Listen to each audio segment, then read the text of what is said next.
Hello students, আশা করি তোমরা সবাই ভালো আছো। আজকে আমাদের কোয়ান্টাম সংখ্যার অ্যাপ্লিকেশন নিয়ে আমরা মূলত আলোচনা করব। আমরা গত ক্লাস বা এর আগের ক্লাসগুলোতে আমরা আলোচনা করেছিলাম প্রধান কোয়ান্টাম সংখ্যা, সহকারী কোয়ান্টাম সংখ্যা, ম্যাগনেটিক কোয়ান্টাম সংখ্যা, স্পিন কোয়ান্টাম। এই কোয়ান্টাম সংখ্যাগুলো কিভাবে এক্সামে আসে, তুমি কিভাবে অ্যান্সার করবে, সেই কোশ্চেনগুলো নিয়ে আজকে আমাদের আলোচনার বিষয়বস্তু। এর আগে আমাদের কিছু ইনফরমেশন জানতে হবে। এটা দেখো,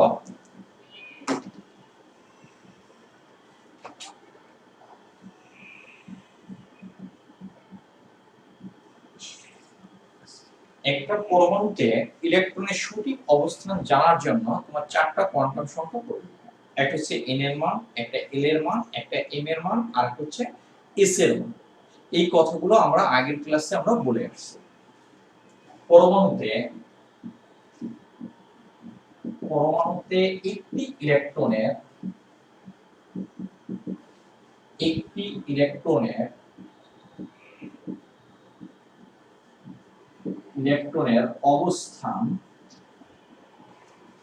অবস্থান জানার জন্য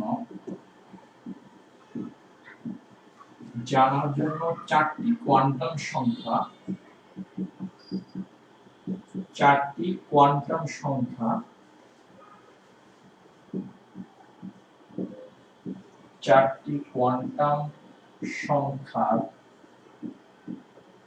সংখ্যা হচ্ছে এম এল এম এস মান জানা প্রয়োজন।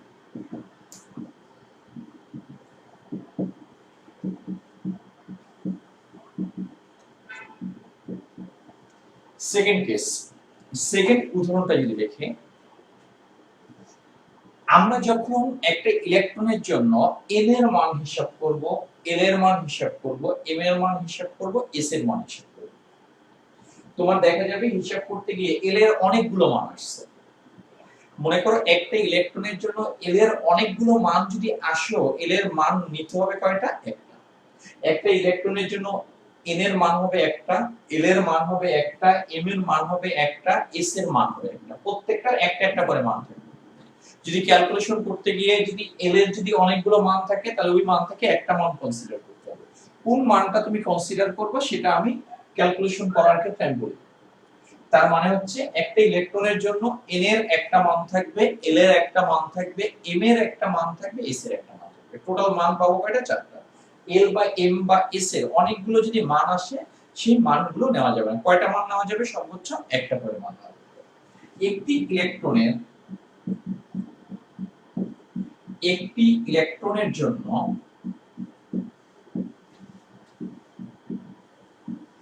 এন এর মান একটি, আমি একবারে ভেঙে লিখলাম, একবারও লিখতে পারতাম।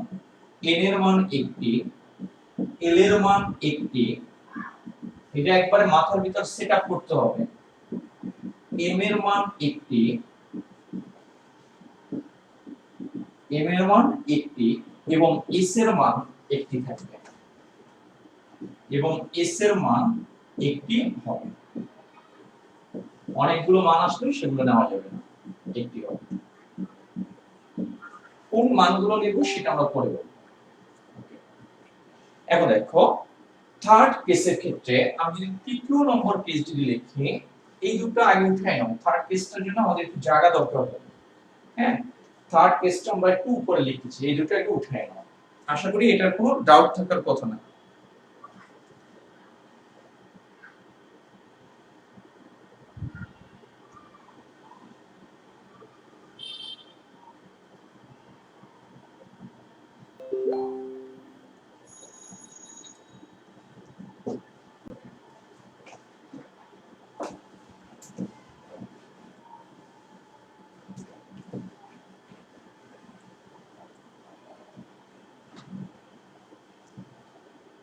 এটাও বোঝার ট্রাই করো। থার্ড পয়েন্ট হচ্ছে,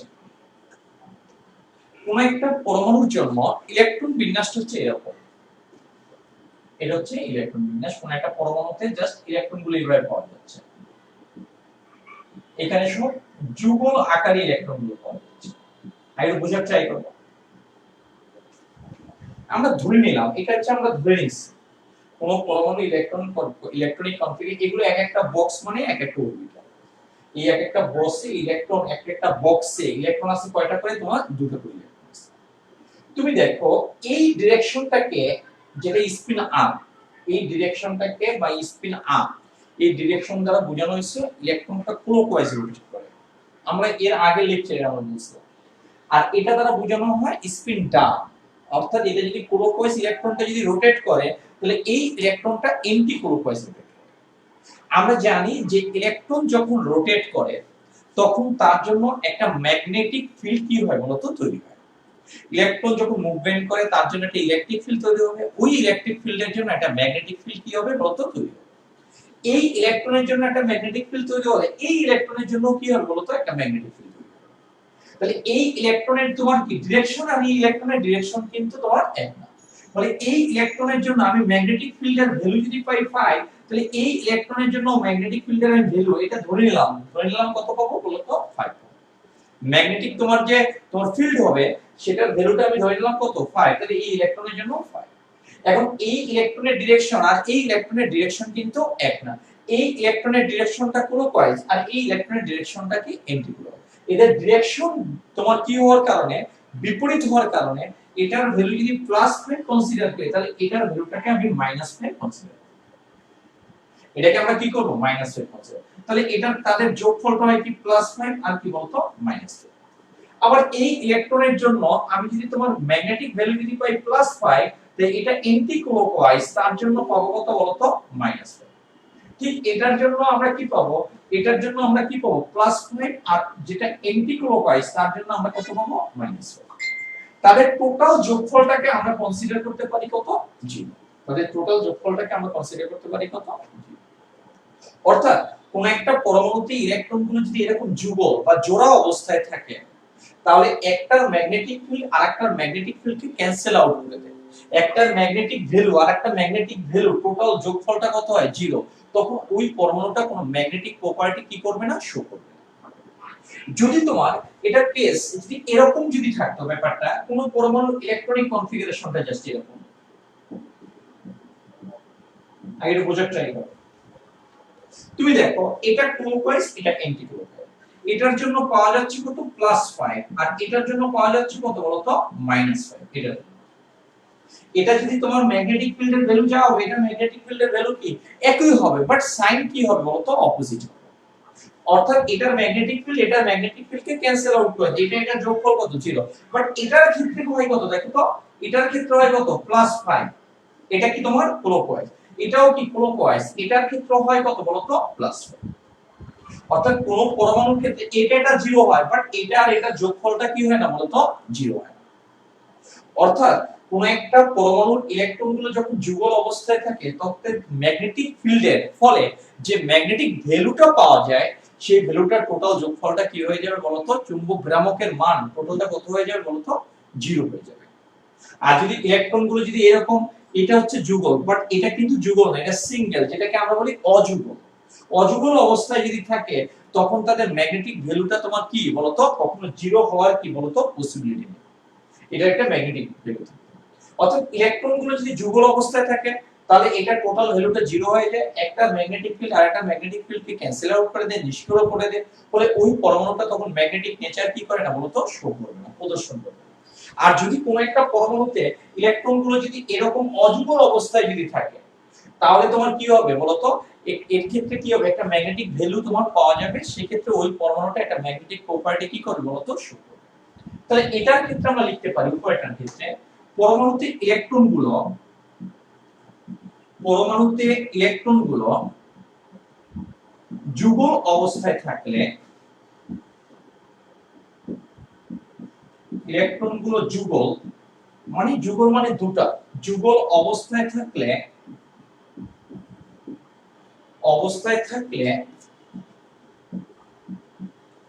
একটির ম্যাগনেটিক ফিল্ড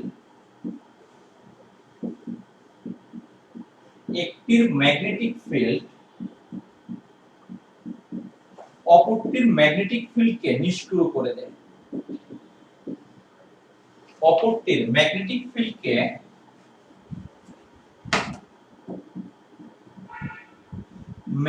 ফিল্ডকে ফিল্ডকে নিষ্ক্রিয় বা ক্যান্সেল আউট করে দেয়, নিষ্ক্রিয় করে দেয়। ফলে ওই পরমাণুটি ম্যাগনেটিক প্রপার্টিজ মানে চুম্বকীয় বৈশিষ্ট্য প্রদর্শন করবে না, বৈশিষ্ট্য প্রদর্শন করবে না, প্রদর্শন করবে না। অর্থাৎ একটা পরমাণুতে ইলেকট্রন থাকলে ইলেকট্রিক ফিল্ড তার সাথে ম্যাগনেটিক ফিল্ড তৈরি হবে, বাট ম্যাগনেটিক ফিল্ড তৈরি হলে যে ম্যাগনেটিক প্রপার্টি শো করবে এমন না। ইলেকট্রনগুলো যদি যুগল অবস্থায় থাকে তাহলে একটা ম্যাগনেটিক ফিল্ড আরেকটা ম্যাগনেটিক ফিল্ডকে ক্যান্সেল আউট করে দেয়, এজন্য কি করবে বলতো চুম্বকীয় বৈশিষ্ট্য প্রদর্শন করবে না। দেখো এই পয়েন্টটা বুঝতে পারছো কিনা একটু কমেন্টসে জানাও।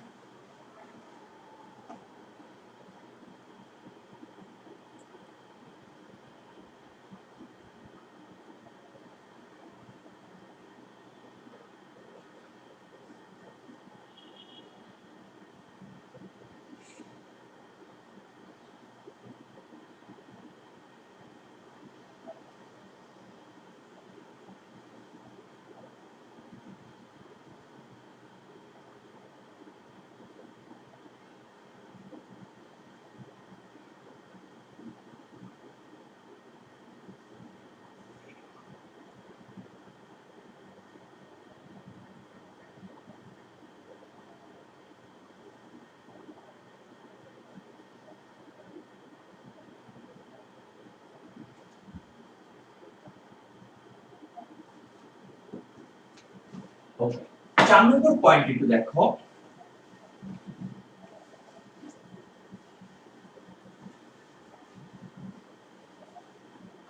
4 নম্বর পয়েন্টে আমরা যদি লিখতে চাই একটু দেখো, আমরা যদি 4 নম্বর পয়েন্টের ক্ষেত্রে কনসিডার করি তাহলে কোন পরমাণুর ক্ষেত্রে 4 নম্বর ক্ষেত্রে আমরা যদি কনসিডার করি জাস্ট এরকম আমরা ধরে নিলাম ইলেকট্রনিক কনফিগারেশন এটা, তাহলে দেখা যায় এটা যে ম্যাগনেটিক ফিল্ডে যেদিকে সৃষ্টি করে এটা তার কি বিপরীত দিকে, ফলে একটা এটাকে ক্যান্সেল আউট করে। এটার জন্য ভ্যালু আমরা এই ভ্যালুটাও আমরা কিন্তু ধরে নিছি তোমাকে বোঝানোর জন্য, আর এটার জন্য ভ্যালুটা কত হবে মাইনাস, এটার যোগফল কত হয় 0। বাট এটার ক্ষেত্রে কত হয় বলতো +5 যদি হয়, এটার ক্ষেত্রেও কি হয় বলতো +5 হয়। অর্থাৎ কোন পরমাণুতে যদি সিঙ্গেল ইলেকট্রন থাকে, অযুগল ইলেকট্রন যদি থাকে, তাহলে ওই পরমাণুটা কি ম্যাগনেটিক প্রপার্টিজটা বা চৌম্বকীয় বৈশিষ্ট্য কি করে বলতো প্রদর্শন করে। এই কারণে কোন পরমাণুতে দেখা যায় ম্যাগনেটিক প্রপার্টিজটা তোমার শো করে, কোন একটা পরমাণু কি করে না ম্যাগনেটিক প্রপার্টিজ শো করে না। তার মেইন রিজন কি, ওই পরমাণুতে যদি যুগল ইলেকট্রন থাকে তাহলে এরা চুম্বকীয় বৈশিষ্ট্য প্রদর্শন করবে না, আর যদি অযুগল ইলেকট্রন থাকে তাহলে তারা চুম্বকীয় বৈশিষ্ট্য কি করবে বলতো প্রদর্শন করবে। তাহলে আমি বলতে পারি পরমাণুতে অযুগল ইলেকট্রন বিদ্যমান থাকলে, পরমাণুতে অযুগল এরকম সিঙ্গেল ইলেকট্রন যদি বিদ্যমান থাকে, অযুগল ইলেকট্রন বিদ্যমান থাকলে, ইলেকট্রন বিদ্যমান থাকলে থাকলে থাকলে ওই পরমাণুটি চুম্বকীয় বৈশিষ্ট্য প্রদর্শন করবে না, ওই পরমাণুটি চুম্বকীয় বৈশিষ্ট্য প্রদর্শন করবে, সরি উল্টা বলে ফেলছি, চুম্বকীয়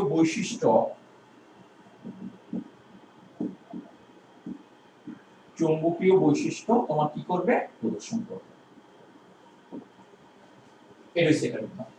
ওকে, আমি কি 5 নম্বর পয়েন্টের ক্ষেত্রে লিখে দেখো, এটা দেখো 5 নম্বর পয়েন্টের ক্ষেত্রে এখানে লিখলাম আমরা কেস 1 আর এখানে আমরা লিখলাম কেস 2। এখন দেখো মনে করো কোন একটা পরমাণুতে ইলেকট্রনিক কনফিগারেশন হচ্ছে এটা, আর কোন একটা পরমাণুতে ইলেকট্রনিক কনফিগারেশন হচ্ছে। বলো কেস 1 এর ক্ষেত্রে মৌলটা বেশি ম্যাগনেটিক প্রপার্টি শো করবে, এখানেও দেখো সিঙ্গেল ইলেকট্রন আছে, বাট এখানেও তোমার কি আছে বলতো সিঙ্গেল ইলেকট্রন আছে।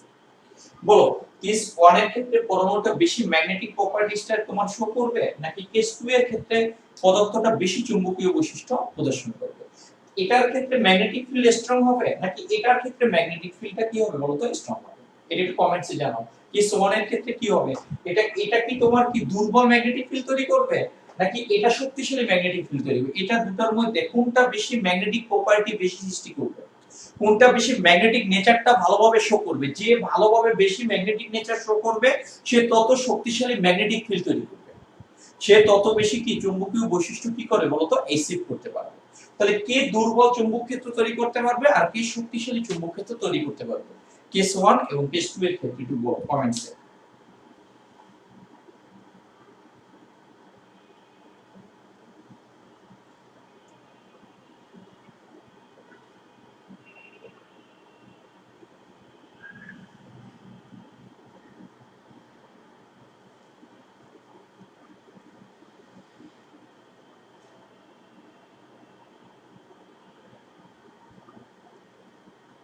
ওকে, সবারটাই ঠিক আছে। তার মানে কোন পরমাণুতে অযুগল ইলেকট্রন যত বেশি হবে, কোন পরমাণুতে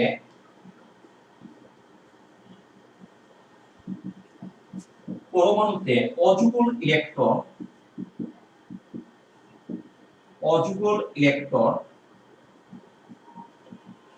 যত বেশি হবে, বেশি থাকবে, ওই পরমাণুটি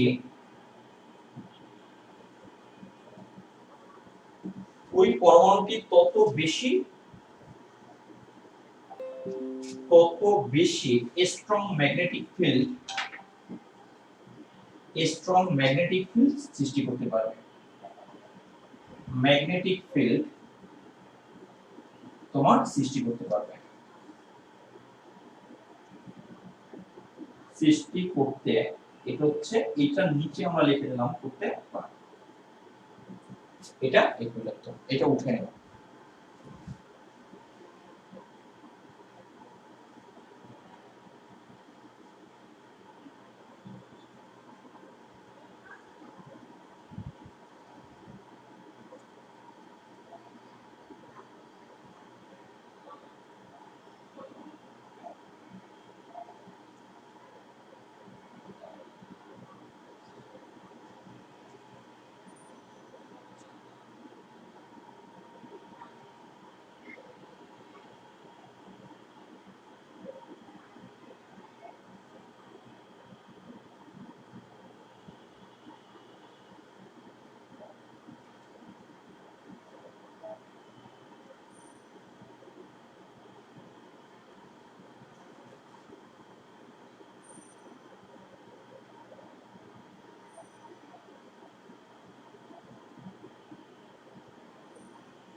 ওকে, এত বাজে নেটের অবস্থা।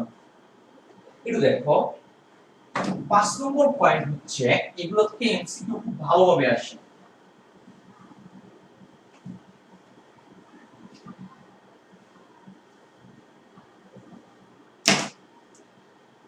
এখন আমরা তোমার ফিজিক্সে ডায়াম্যাগনেটিক, প্যারাম্যাগনেটিক আর ফেরোম্যাগনেটিক, কিন্তু কেমিস্ট্রিতে আমরা দুই ভাগে ভাগ করি এই ম্যাগনেটিক প্রপার্টিসটা। একটা হচ্ছে ডায়াম্যাগনেটিক, একটা হচ্ছে প্যারাম্যাগনেটিক। এটা দেখো পরের পয়েন্টের ক্ষেত্রে যে সমস্ত পরমাণুতে ইলেকট্রনগুলো যুগল অবস্থায় থাকে ওই পরমাণুগুলো ডায়াম্যাগনেটিক প্রপার্টি শো করবে। এটার ক্ষেত্রে যে সকল পরমাণুতে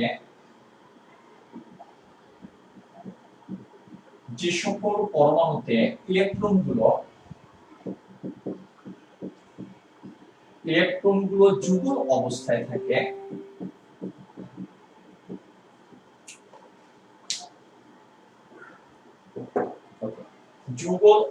থাকে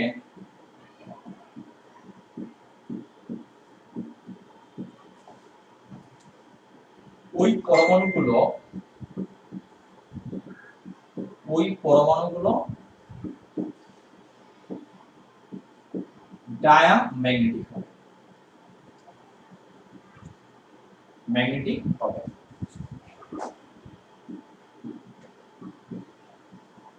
যদি ইলেকট্রনগুলো যদি অযুগল অবস্থায় থাকে তাহলে তাদেরকে আমরা বলবো প্যারাম্যাগনেটিক, অর্থাৎ ওই পরমাণুটা একটা ম্যাগনেটিক ফিল্ড তৈরি করতে পারবে, ওই পরমাণুটা চুম্বক ক্ষেত্র দ্বারা কি হবে, আকৃষ্ট হবে কোন একটা চুম্বক দ্বারা। তাহলে এই ক্ষেত্রে আমরা বলতে পারি যে সকল পরমাণু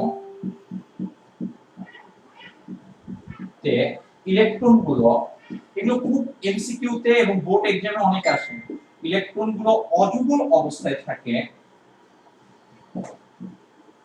অযুগল অবস্থায় থাকে, ওই পরমাণুগুলো প্যারাম্যাগনেটিক হবে। এটা পরমাণু হতে পারে, এটা আয়নও হতে পারে, হ্যাঁ, ওই পরমাণুগুলো প্যারাম্যাগনেটিক হবে। এই কারণে এখানে পরমাণুর পরিবর্তে পদার্থ লিখতে পারো, প্যারাম্যাগনেটিক হবে। এখন দেখো প্যারাম্যাগনেটিক মানে কি, অর্থাৎ ওই পরমাণুটা কি হবে বলতো, অর্থাৎ আমি এটাও ক্লিয়ার করে দিচ্ছি, অর্থাৎ ওই পদার্থটি, পদার্থ বলতেই পরমাণু হতে পারে, আয়ন হতে পারে, ওই পদার্থটি তোমার ম্যাগনেট কর্তৃক কি হবে বলতো, আকৃষ্ট হবে, ম্যাগনেট কর্তৃক তোমার আকৃষ্ট হবে।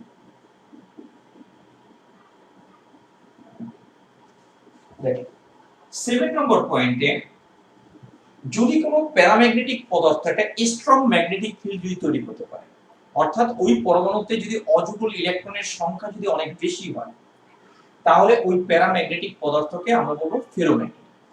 কত বোঝাতে চাই?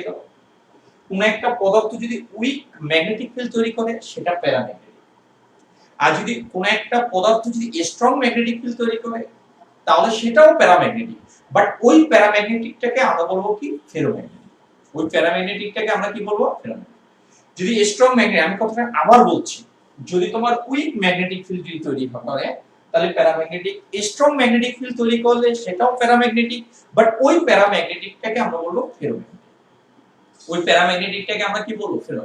অর্থাৎ আমরা একটা স্ট্রং ম্যাগনেটিক ফিল্ড সৃষ্টি করতে পারে এরকম প্যারাম্যাগনেটিক পদার্থটাকে আমরা কি বলবো বলতো, ফেরোম্যাগনেটিক পদার্থ। এখানে আমরা বলতে পারি যে সকল প্যারাম্যাগনেটিক পদার্থ, প্যারাম্যাগনেটিক পদার্থ strong magnetic field, strong magnetic field,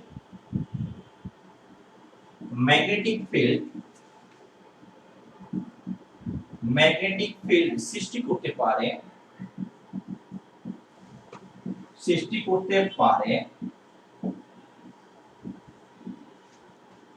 ওই প্যারাম্যাগনেটিক পদার্থকে,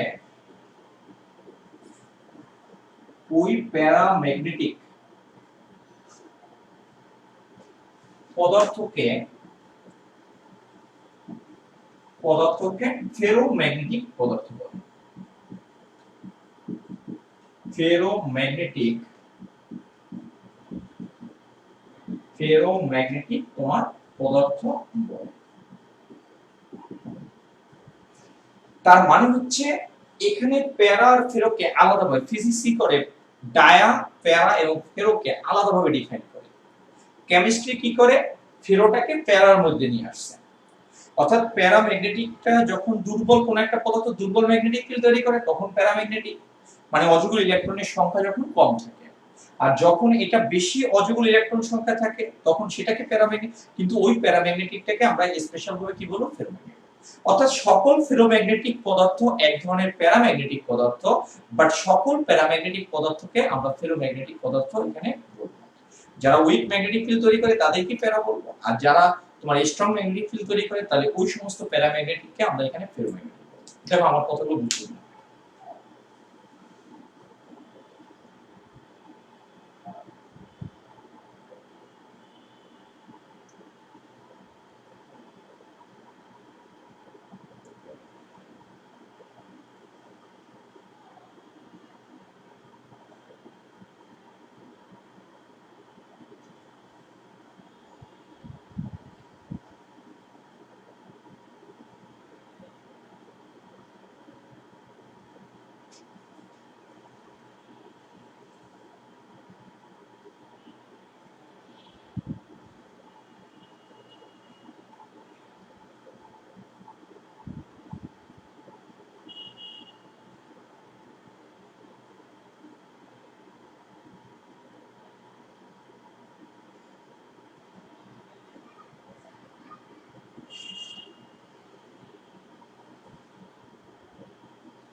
ওকে, তোমার এখানে কিছু স্টুডেন্ট বলছে ডায়াম্যাগনেটিক নিয়ে কিছু কথা বলতে।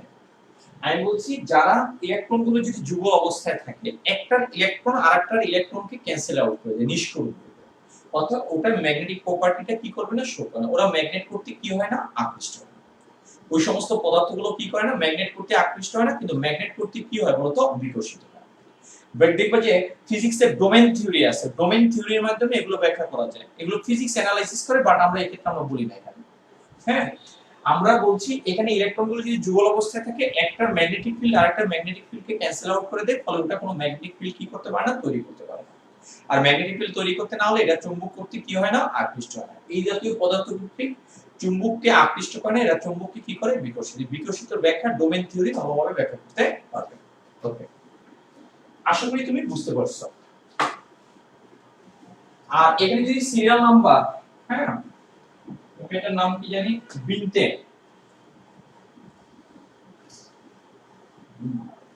বিনতে মনে হয় এটা সিরিয়াল নাম্বার, যদি কোনো একটু মিস্টেক হয় তুমি সিরিয়াল নাম্বারটা ঠিক করে লিখে নেবা। হ্যাঁ,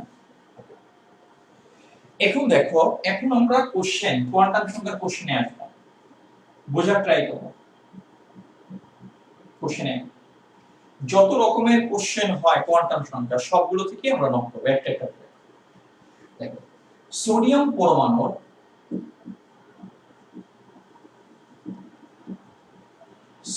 পরমাণুর তৃতীয় ইলেকট্রনের জন্য, বা 11তম, বা এখানে লিখি পঞ্চম লিখলাম, পঞ্চম ইলেকট্রনের জন্য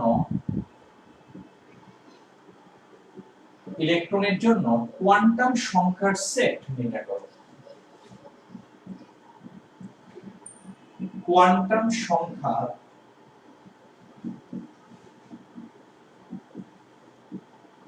সংখ্যার সেট তুমি নির্ণয় করো।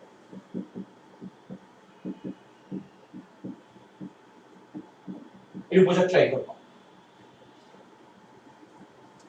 তোমাকে প্রথমে পঞ্চম ইলেকট্রনটা কোথায় আছে ইলেকট্রনিক কনফিগারেশনের মাধ্যমে সেটাকে আইডেন্টিফাই করতে হবে, কোন উপশক্তি স্তরে আছে।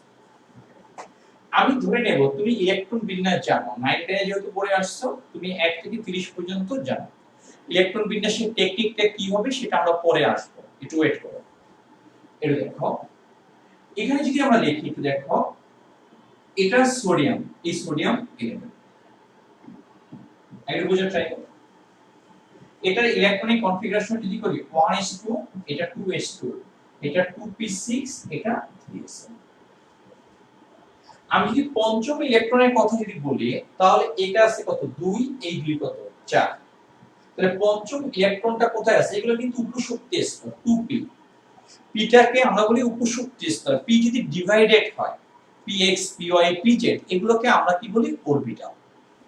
আমি এখানে বলতে পারি 2 2 4, তাহলে পঞ্চম ইলেকট্রনটা আছে কোথায় বলতো, 2p তে। তাহলে আমি বলতে পারি পঞ্চম ইলেকট্রনটা এই 2p তোমার কি উপশক্তি স্তরে কি অবস্থান করে। তুমি দেখো, আমি একবারে এখানে অ্যানসার লিখে যাব। প্রথমে লিখবা সোডিয়ামের ইলেকট্রন বিন্যাস নিম্ন, প্রথম লেখাটা হবে। তাহলে এটা বুঝাই আবার যদি করি তাহলে অনেক টাইম চলে যাবে। এটার ইলেকট্রন বিন্যাস নিম্ন, প্রথমে এভাবে লিখলাম। তাহলে এই ইলেকট্রন বিন্যাস সাথে কি দেখে, পঞ্চম ইলেকট্রনটা কোথায় আছে, 2p তে। তাই ইলেকট্রন বিন্যাস সাথে দেখা যায়, এটা খুবই গুরুত্বপূর্ণ লেকচার আজকে লেকচারটা। তুমি যদি আগে লেকচারগুলো যদি করে থাকো তাহলে তুমি বুঝতে পারবে খুব ভালোভাবে, এখান থেকে কোশ্চেন হবেই, নিশ্চিত থাকো। ইলেকট্রন বিন্যাস সাথে এটা দেখা যায়, ইলেকট্রন বিন্যাস সাথে দেখা যায় সোডিয়াম পরমাণুর পঞ্চম ইলেকট্রনটি পঞ্চম ইলেকট্রনটি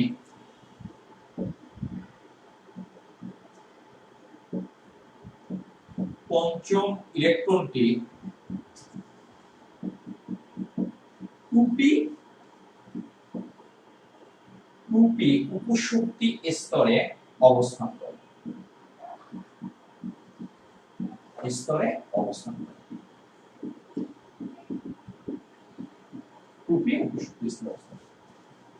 এখন আমি দেখব এই p এর ভিতরে যে ভাগ আছে px py pz, আসলে পঞ্চম ইলেকট্রনটা px এ আছে নাকি py তে আছে নাকি pz এ আছে এটা আমরা দেখব। তারপর এখানে 2p উপশক্তি স্তরের 2p উপশক্তি স্তরের 6টি ইলেকট্রনের জন্য 6টি ইলেকট্রনের জন্য বক্স ডায়াগ্রাম নিম্ন। বক্স ডায়াগ্রাম তোমার নিম্ন।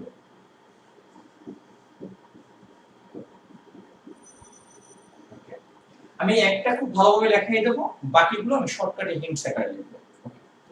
তুমি দেখো পি এটা উপশক্তি স্তর, আমরা জানি পি এই পি উপশক্তি স্তরটা কয়টা ভাগে ভাগ? তিনটা, একটা পিএক্স একটা পিওয়াই একটা পিজেড। তাহলে তিন ভাগে যদি ভাগ হয় তাহলে এখানে কয়টা বক্স থাকবে? এরকম তিনটা বক্স। এই পি উপশক্তি স্তরের জন্য আমরা লিখি পিএক্স, এটাকে আমরা লিখি পিওয়াই আর এটাকে আমরা লিখি কি পিজেড। এখন দেখো এই পিটা কোন শক্তি স্তরে, এই পাশে যেগুলো আছে সেগুলো হচ্ছে শক্তি স্তর। এই পিটা কোন শক্তি স্তরে আছে বলতো? দ্বিতীয় শক্তি স্তরে। এজন্য আমরা এখানে লিখব 2px, এটা 2py, এটা 2pz। এটা যদি তৃতীয় শক্তি স্তরে থাকলো তাহলে 3px 3py 3pz।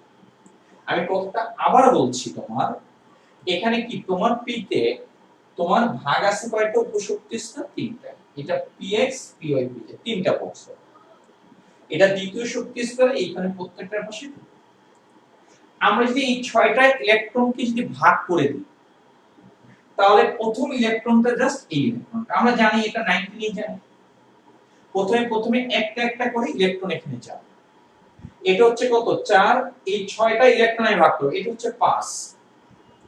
এটা হচ্ছে কত বলতো? একটা করে প্রথমে যাবে, অবশ্যই স্পিন আপে যেতে হবে। এটা রুলস আমাদের আসবে, আমি তোমাকে বলে যাচ্ছি। এটা 5, এটা কত? এটা 6। এটা এই 4টা ইলেকট্রন, এটা হচ্ছে 5 নম্বর ইলেকট্রন, এটা হচ্ছে 6, এটা কত? 7। এই বক্সে টোটাল ইলেকট্রন যাবে তোমার কয়টা? 6টা ইলেকট্রন বিন্যস্ত হবে। এই 6টা ইলেকট্রন বিন্যস্ত নিয়ম কি? প্রত্যেকটা বক্সে প্রথমে একটা একটা ইলেকট্রন যাবে। কেন একটা একটা এভাবে যাবে সেগুলো আমি পরে বলবো, ব্যাখ্যাগুলো দেব, এখানে না। এই ইলেকট্রনগুলো স্পিন আপে একটা একটা করে যাবে। এখানে 6টা আছে, 3টা আমি বসাইছি, আরো থাকে কয়টা? 3টা। তারপর আরেকটা করে ইলেকট্রন বিপরীত স্পিনে এরকম করে প্রবেশ করবে, এরকম বিপরীত। তার মানে হচ্ছে আমি যদি জিনিসটাকে আবার ব্যাখ্যা করি, এখানে টোটাল ইলেকট্রন আছে কয়টা? তোমার 6টা। তাহলে প্রত্যেকটা বক্সে প্রথমে কি করবে? একটা একটা স্পিন আপে একটা একটা ইলেকট্রন যাবে। তাহলে এটা যদি 4টা ইলেকট্রন হয় তাহলে এটা হবে 5, এটা হবে 6 নম্বর ইলেকট্রন, এটা হবে 7। এরপর আরো ইলেকট্রন আছে, 6টা 3টা বসাইছে, আরো ইলেকট্রন আছে। তাহলে 8 নম্বর ইলেকট্রন হচ্ছে এটা, 9 নম্বর ইলেকট্রন এটা, বিপরীত স্পিনে যাবে একটা একটা, আর 10 নম্বর ইলেকট্রন হচ্ছে কোনটা? আমাকে বলছে কয় নম্বর ইলেকট্রন নিয়ে? 5 নম্বর ইলেকট্রন নিয়ে। তাহলে 5 নম্বর ইলেকট্রন কোনটা বলতো? এই ইলেকট্রনটাকে আমি বোঝানোর জন্য বলছি। এই ইলেকট্রনটাকে আমরা পঞ্চম ইলেকট্রন বলছি। এই ইলেকট্রনের জন্য আমাকে কোয়ান্টাম সংখ্যার সেট বের করতে বলছে। কোয়ান্টাম সংখ্যার সেট মানে কি? n এর মান বের করতে বলছে, l এর মান বের করতে বলছে, m এর মান বের করতে বলছে, s এর মান বের করতে বলছে। অর্থাৎ এই পঞ্চম ইলেকট্রনের জন্য n এর একটা মান আসবে, l এর একটা মান আসবে, m এর একটা মান আসবে, s এর একটা মান। এই পর্যন্ত আমার মেসেজ, এই পর্যন্ত তুমি বুঝতে পারছো কিনা সেটা তুমি আমাকে একটু বলো যে বুঝতে পারছো কিনা।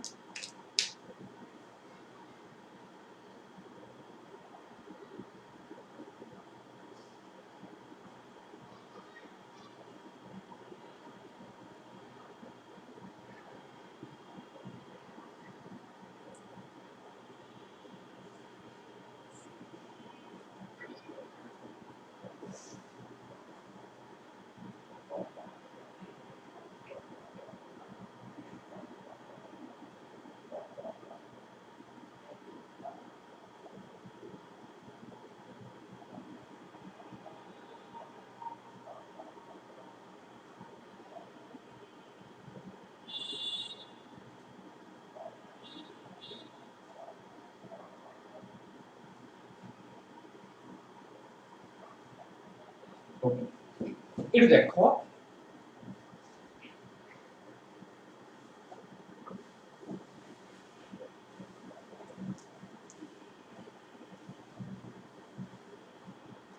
তারপর আমরা এখানে লিখব নিচে এখানে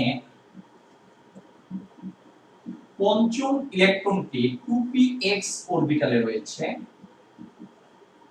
ইলেকট্রনটি 2px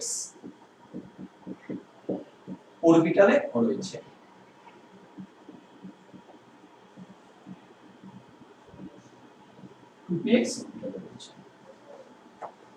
এই ইলেকট্রনটির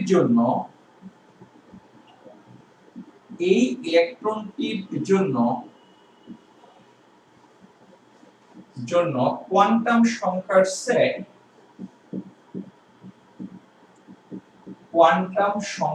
সেট নিচের টেবিলে দেওয়া হবে। নিচের টেবিলে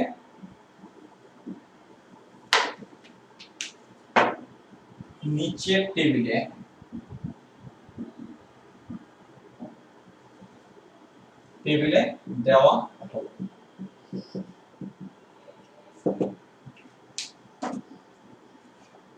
তুমি দেখো আমরা যদি এটার জন্য কনসিডার করি, দেখো টেবিলটা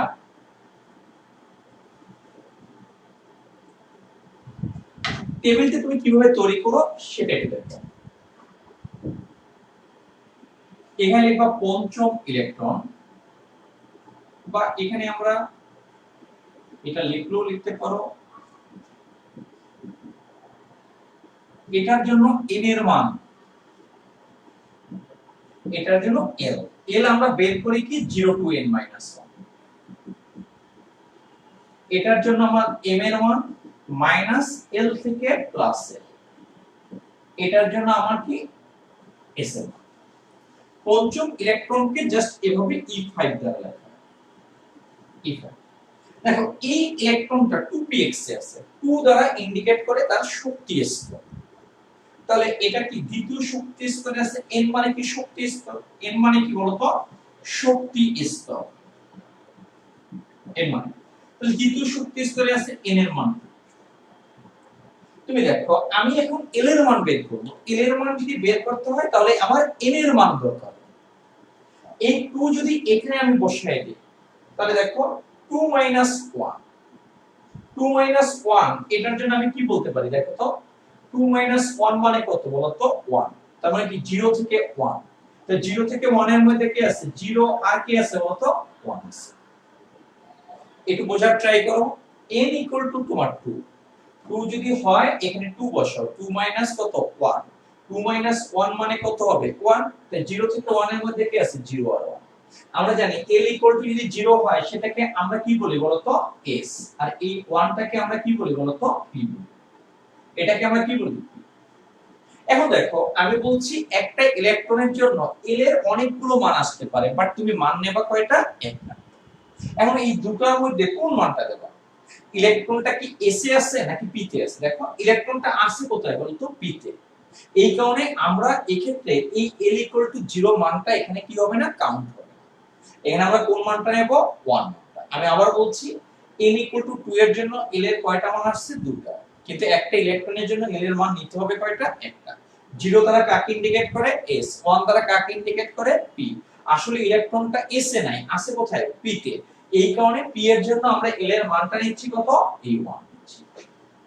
তুমি যখন एग्जाम দিবা তখন তুমি কিন্তু এই দুটো কিন্তু লিখবা না, এই দুটো কিন্তু দিবা না এই পাশে। এটা তোমার বোঝার জন্য লিখছি। আর l এর সূত্র শুধু l লিখবা, এই অংশটুকু তুমি एग्जाम-এ দিবা না, এটা তোমার বোঝার জন্য লিখছি। ওকে, l এর মান যদি 1 হয় এই 1টা এখানে বসাও। এখানে যদি 1 হয় তাহলে এটাকে আমরা কি বলি 1 এর জন্য আমরা কি বলি -1। এখানে একটু দেখো এখানে 1 বসাও, এটা -1 হয়, এখানে তুমি 1 বসাও তাহলে কত আসবে +1। তাহলে -1 থেকে +1 এর মধ্যে কারা আছে -1 আছে, এটা 0 আছে, +1 আছে, এটা আছে। এখন তুমি কি এগুলোকে আমরা কি বলি -1 কে আমরা কি বলি বলতো px। এই সংখ্যাগুলোকে এটাকে আমি সিরিয়ালি কি বলি py, এটাকে আমি আসলে কি বলি বলতো pz বলছিলাম, তোমার মনে আছে কিনা। এটা ম্যাগনেটিক ফিল্ডের প্রভাবে তিন ভাগে ভাগ হয়। এটাকে আমরা কি বলছিলাম, এটা -1 কে px, এটাকে আমরা py, এটাকে আমরা কি বলছিলাম, ইলেকট্রনটা আসলে কোথায় আছে, px এ নাকি py তে নাকি pz এ, px এ। তাহলে এটার জন্য অনেকগুলো মান আসছে, তিনটা মান, আসলে মান নেব কয়টা, একটা, এটা কত মাইনাস। আসলে তুমি এক্ষেত্রে m এর যে কোনো একটা মান নিতে পারতা, -1 ও নিতে পারতা, 0 ও নিতে পারতা, +1 ও নিতে পারতা, কিন্তু আমাদের টিচাররা ফলো করে কোনটা, ম্যাক্সিমাম ক্ষেত্রে তাদের ভিতরে একটা কনসেপ্ট কাজ করে যে এটা -0 +1, এটা দ্বারা মনে হয় px কে, এটা দ্বারা py কে, এটা দ্বারা কি pz কে। আসলে ব্যাপারটা এরকম না, m এর তুমি যে কোনো একটা মান নিতে পারো, বাট তুমি সিকোয়েন্স ফলো করে দিও, তুমি তো টিচারের সাথে মারামারি মানে ফাইটিং শুরু করতে পারবে না, হ্যাঁ। এটা তুমি -1 দিলা। তুমি একটু দেখো এই ইলেকট্রনটা, আমি s এর মান হয় কি +1 নাকি কি -1, s কে আমরা কি বলছি, স্বাধীন কোয়ান্টাম সংখ্যা, এটা কার উপর ডিপেন্ড করে না। তাহলে এই ইলেকট্রনটা কি আছে, স্পিন আপ, স্পিন আপের জন্য দেখো অ্যারো সাইনটা কি স্পিন আপ এর উপরে আছে, স্পিন আপের জন্য আমরা লিখি প্লাস আপ, আর ইলেকট্রনটা যদি স্পিন ডাউনে থাকতো তাহলে লিখতাম কি মাইনাস আপ। তাহলে এটা যেহেতু এই ইলেকট্রন, এটা স্পিন আপের ডিরেকশনে আছে, এই কারণে এটা হবে কত, প্লাস। তাহলে এই পঞ্চম ইলেকট্রনের জন্য এটার ভ্যালু কত, n এর মান 2, l এর ভ্যালু কত 1, m এর মান কত -1, s এর মান কত +1। যদিও m এর যে কোনো একটা মান কি তোমার নেওয়া যেত। এটা হচ্ছে কি তোমার ইনবক্স। এখন এক্সামের সময় যে তোমার এই যে ইনফরমেশন যেগুলো আছে এগুলো লেখার কোনো দরকার নাই, এটা লেখার দরকার নেই, এগুলো ডিলিট। কথা কি বুঝতে পারছো কিনা দেখো, তোমরা বুঝছো কিনা আমাকে একটু কমেন্টসে জানাও।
লুবান তুমি বলছো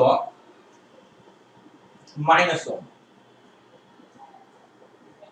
l = 1 এর জন্য m এর তিনটা মান আসে, এটা কি 1 টা তুমি এখানে বসাই দাও, l এর মান 1 বসাই, এটা হয়ে যায় -1, l এর মান এখানে 1 বসাই দাও তাহলে প্লাস। তাহলে এটার অর্থটা দাঁড়ায় কি -1 থেকে +1। সংখ্যা রেখা ছোটবেলা পড়ছো, -1 থেকে +1 এর মধ্যে পূর্ণ সংখ্যাগুলো কার, -1, 0 আর +1। -1 কে তুমি যদি আমার আগের লেকচারগুলো পড়ো তাহলে বুঝতে পারো, -1 কে আমরা px দ্বারা রিপ্রেজেন্ট করছি, 0 টাকে আমি py দ্বারা, আর +1 কে আমি কি pz দ্বারা। তাই ইলেকট্রনটা কোথায় আছে দেখো তো, px, এই কারণে আমরা px এর জন্য লিখছি কি -1। আসলে আমরা m এর যে কোনো একটা মান নিতে পারতাম, কিন্তু আমাদের টিচারের ক্ষেত্রে ম্যাক্সিমাম টিচারদের কনসেপ্টটা হচ্ছে এটা -1, 0, +1 এভাবে সিকোয়েন্সে যেহেতু আসে, এটা px py pz এই সিকোয়েন্সে যাবে। আসলে ব্যাপারটা এটা না, তুমি এটা যে কোনো একটা মান তুমি কনসিডার করতে পারো। বুঝতে পারছো কিনা, আমরা যদি ওই কনসেপ্টে যাই, সিরিয়াল অনুযায়ী কনসেপ্টে, যে এটা -1, 0, +1, আর p এর ক্ষেত্রে যে অরবিটাল গুলো আছে সেগুলো হচ্ছে px py pz। তাই এটাকে রিপ্রেজেন্ট করে px, এটাকে রিপ্রেজেন্ট করে py, এটাকে রিপ্রেজেন্ট করে কি তোমার pz। ইলেকট্রনটা আছে px এ, এই কারণে আমরা এখানে কি মাইনাস করেছি। ওকে,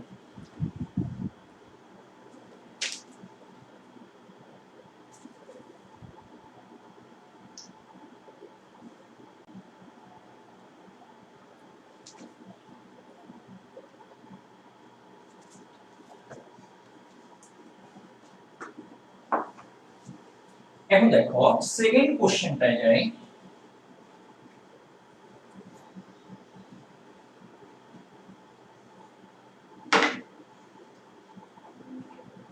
কোশ্চেন 2 আমরা এরকম আরেকটা করব এই প্যাটার্ন।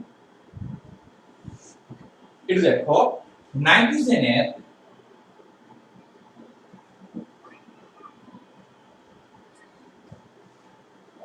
তৃতীয় ইলেকট্রনের জন্য কোয়ান্টাম সংখ্যার সেট নির্ণয় করো। কোয়ান্টাম সংখ্যার সেট নির্ণয় করো। সেট নির্ণয় করো। দেখো লেখার স্টাইলটা তোমার কোশ্চেন 1 এর মতো। লেখার স্টাইলটা কার মতো? এখানে আমাদের লেখার স্টাইল এটাও লিখে দিলাম। লেখার স্টাইলটা হবে কার মতো? কোশ্চেন 1 এর মতো। 1 এর মতো ঠিক আছে? ওকে আমরা এখানে হিন্টস দিয়ে যাচ্ছি, এটাও তোমাকে বলে যাচ্ছি। হ্যাঁ তুমি এটা দেখো নাইট্রোজেন প্রথমে ইলেকট্রন বিন্যাস করবা, তাহলে এটার ক্ষেত্রে কি হবে? আমি কিন্তু এখানে কিছু লিখব না, কারণ লেখার স্টাইলটা 1 এর মতো। নাইট্রোজেন ইলেকট্রন বিন্যাস নিম্নরূপ, যে কথাগুলো বলছিল, এটা কি 1s2, এটা কি 2s2, এটা কত 2p, 2 2 4, এটা কত 2p। দেখো এখানে বলছে তৃতীয় ইলেকট্রন, তাহলে এটা হচ্ছে দুইটা, এই তৃতীয় ইলেকট্রনটা কোথায় আছে বলতো? 2s, এখানে তৃতীয় ইলেকট্রনটা আছে। ইলেকট্রনটা আছে। আমরা এই 2s এর জন্য একটা বক্স ডায়াগ্রাম করব। এই 2s এর জন্য তুমি যখন খাতায় লিখবা তুমি খুব সুন্দরভাবে সাজায় লিখবা। তুমি আবার শর্টকাট ফর্মুলা লেখা দরকার নেই। তুমি এবার লিখবা নাইট্রোজেনের ইলেকট্রন বিন্যাস নিম্নরূপ। ইলেকট্রন বিন্যাস হতে দেখা যায় তৃতীয় ইলেকট্রনটা 2s উপশক্তি স্তরে আছে। আমরা জানি s এর ক্ষেত্রে ওরিয়েন্টেশন একটাই পাওয়া যায়, তাহলে বক্স হবে কয়টা বলতো? একটা। তাহলে এটা কি বলতো? 2s। ওরিয়েন্টেশন একটা, এটা দ্বিতীয় শক্তি স্তরে আছে, এখানে 2s। কয়টা ইলেকট্রন? দুটো। দুটো ইলেকট্রনের প্যাটার্ন কি? একটা হচ্ছে স্পিন আপে দিতে হবে, একটা দিতে হবে স্পিন ডাউন। নেওয়ার প্যাটার্ন কি? একটা স্পিন আপে দিতে হবে, একটা স্পিন, কারণ দুটো একই স্পিনে দেওয়া যাবে না। আমি যদি এরকম যদি ইলেকট্রন দিতাম, এগুলো কেন দেওয়া যাবে না? আমাদের আসবে, খুব ভালোভাবে দেখাই দেবে। তখন একটা আরেকটাকে কি করে? রিপালশন। আর রিপালশন হলে কি হবে? পরমাণুর স্টেবিলিটি কি হবে বলতো? কমে যাবে। একটা প্রত্যেকটা পরমাণু চায় স্টেবিলিটি স্ট্রাকচার কি করতে? গেইন করতে। তুমি এখন যে অবস্থায় আছো তুমি স্টেবল। 50 কেজির একটা বস্তা তোমার মাথায় যদি দিয়ে দেয় তুমি আনস্টেবল, তুমি স্টেবিলিটি হতে চাও না, ওই বস্তাটা তুমি অন্য কাউকে দেওয়ার ট্রাই করো। ঠিক ইলেকট্রন কি, যত বেশি ইলেকট্রনের মধ্যে রিপালশন যত বেশি হবে, ওই পরমাণুটা তত বেশি কি হবে? তোমার কি হবে? আনস্টেবল হয়ে যাবে। এই কারণে একই স্পিনে থাকে না, তোমার বিপরীত। প্রথমটা থাকবে স্পিন আপে, পরেরটা থাকবে স্পিন ডাউন। তৃতীয় ইলেকট্রন বলতে বুঝানো হয়েছে এটা হচ্ছে 2, তাহলে এটা হচ্ছে 3, এটা হচ্ছে 4, তাহলে এটা হচ্ছে কি বলতো? তৃতীয় ইলেকট্রন।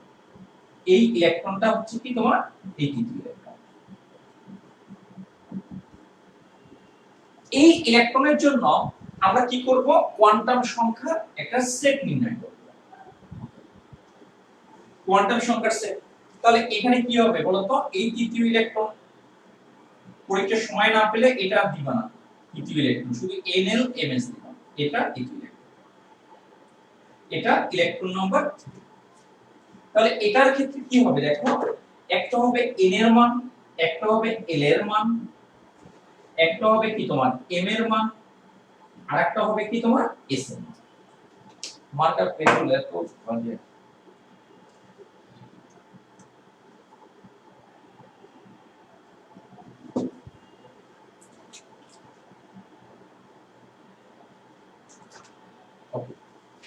তুমি দেখো এখানে একটু বোঝার ট্রাই করো, এই ইলেকট্রনটা কোথায় আছে?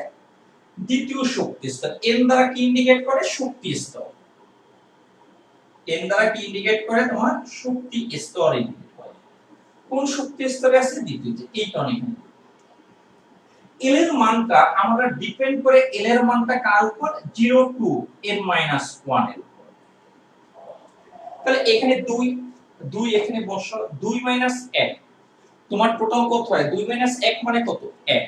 তাহলে এটা দ্বারা কি? 2 - 1 তার মানে 1, 0 থেকে 1। তাহলে 0 থেকে 1 এর মধ্যে কি আছে? 0 আর কি আছে? 1 আছে। 0 এর জন্য আমরা কি বলি বলতো? এটাকে আমরা বলি s, আর 1 এর জন্য আমরা এটাকে আমরা কি বলি বলতো? p। তোমার এল এর এখানে দুটো মান আসছে, বাট এল এর এখানে দুটো মান কি তোমার নেওয়া যাবে না। এল এর মান নিতে হবে কয়টা? একটা। আগে দেখতে হবে ইলেকট্রনটা কি এস এ আছে নাকি পি তে। দেখো ইলেকট্রনটা আছে কোথায়? S A. তাহলে এস এর জন্য আমরা এল এর মানটা দেব। এস এর জন্য এল এর মান কত বলতো? 0। এখন দেখো আমরা এটা হিসাব না করেও আমরা বের করতে পারতাম। ওকে, এম এর মানটা বের করা মাইনাস এল থেকে প্লাস। তাহলে আমি যদি এল এর মান যদি 0 নিই, এটাকে আমরা একটু দেখা হয়তো নাও যেতে পারে 0 নিই, তাহলে এখানে 0 বসো। তাহলে এল এর মান 0, এখানেও কি 0, 0 থেকে 0, 0 থেকে 0 মানে কি 0। তাহলে এখানে কি 0। এই ইলেকট্রনটি স্পিন আপে আছে, এই কারণে এটার জন্য কত হবে? প্লাস কি হবে বলতো? এই এটার জন্য কি হবে? প্লাস। দেখো তুমি বুঝতে পারছো কিনা একটু কমেন্টসে জানাও।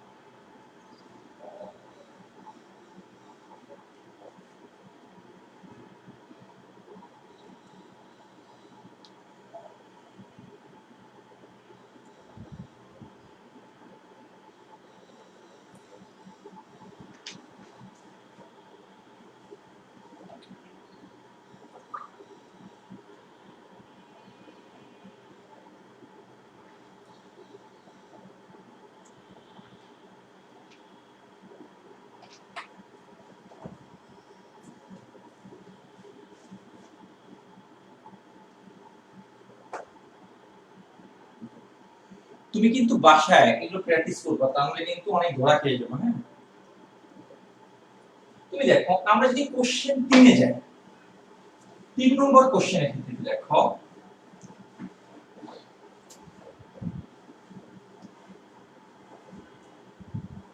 কোশ্চেন 3 এ যাও। এটা হচ্ছে কোশ্চেন 3। আমরা জিঙ্ক অথবা আয়রনের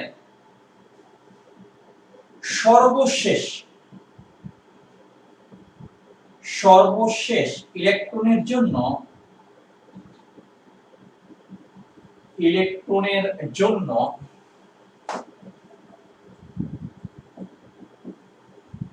কোয়ান্টাম সংখ্যার সেট, খুবই ইম্পর্টেন্ট কোশ্চেন। হ্যাঁ, কোয়ান্টাম সংখ্যার সেট নির্ণয় করো।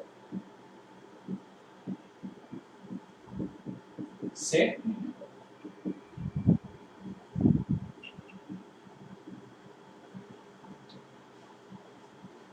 এখন দেখো আমরা যদি জিঙ্কের ক্ষেত্রে জিঙ্ক অথবা আয়রন যে কোনো একটা, আমরা জিঙ্ক নিয়ে প্রথমে ব্যাখ্যা করব, তারপর করব আমরা আয়রন নিয়ে। ওকে, যে কোনো একটা মৌল আসতে পারে। এখন দেখো এই লেখার হিন্টস কি রকম হবে। লেখার প্যাটার্ন 1 নম্বরের মতো, সবাই কিন্তু লিখে ফেলবো। হ্যাঁ, অলসতা করবে না। সায়েন্সের স্টুডেন্টের জন্য কোনো অলসতা নেই। হ্যাঁ, তুমি অলস হবা, অনেক বেশি পিছিয়ে যাবে, কেউ তোমাকে ধরে রাখবে না। এত বেশি ফাস্ট তোমাকে টিচাররা যে তোমাকে টেনে নিয়ে যাবে তারও কোনো নেই। হ্যাঁ, অনেক বেশি ফাস্ট, টিচাররা অনেক ফাস্ট থাকে, স্টুডেন্টের টাইমও যায় ফাস্ট। তুমি যেদিনের কাজ সেদিন করবা, এটা হচ্ছে নিয়ম। এখন একটু দেখো আমরা যদি জিঙ্কের ইলেকট্রনিক কনফিগারেশন দেখি, তাহলে এটা হচ্ছে 1s2, এটা হচ্ছে 2s2, এটা হচ্ছে 2p6, এটা হচ্ছে আমরা ছোটবেলা কিন্তু এরকম পড়ে আসছি তুমি সম্ভবত। ইলেকট্রন বিন্যাস মনে রাখার নিয়ম এরকম লিখি 0 এরকম পায়েল, এরকম মনে হয় টিচাররা এই মেথডটাকে বলা হয় রোডেশার্ট মেথড, রাস্তাঘাট থেকে উঠে আসছে, সব টিচাররাই বলে, সব জায়গায় আছে এটা। তুমি যদি অনেক বড় ইলেকট্রনিক কনফিগারেশন হয় তাহলে এরকম এস মানে 0, এস মানে 0, পি মানে কি তোমার পায়েল বা পাপ্পু বা এক এক রকম বলে। 0 পাপ্পু বা পায়েল, 0 পাপ্পু 0।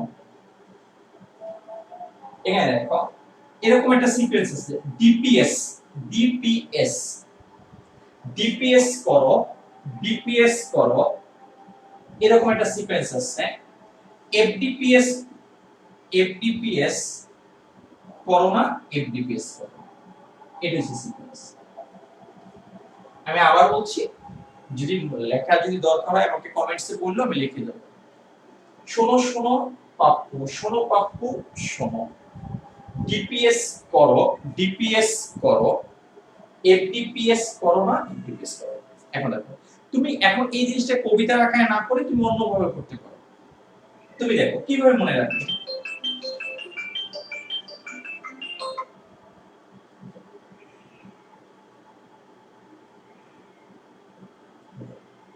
অ্যাটেনশন, তুমি এটাকে কিভাবে করবে একটু দেখো, শর্টকাটে কিভাবে তাড়াতাড়ি লিখবা। তুমি প্রথমে একটা এস আর এস লিখবা। এখন এই এসটাকে, এই যে দুটো এস প্রথমে লিখবা, আমরা কি লিখি এস তারপর পি তারপর ডি তারপর এ, এটা হচ্ছে তারপরে কোন দিচ্ছে। হ্যালো, হ্যাঁ জি বলেন।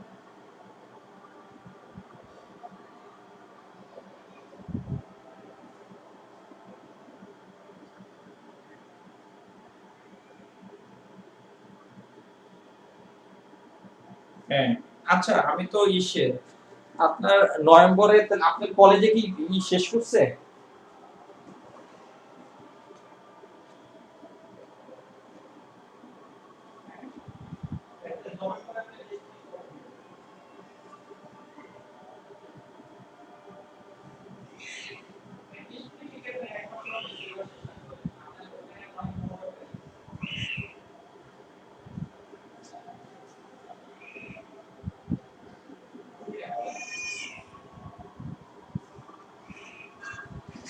আমরা সারা বছর মানে সেকেন্ড ইয়ারে সারা বছর। আচ্ছা আমি ক্লাসে আছি, আপনি আমার 10 থেকে লিখুন।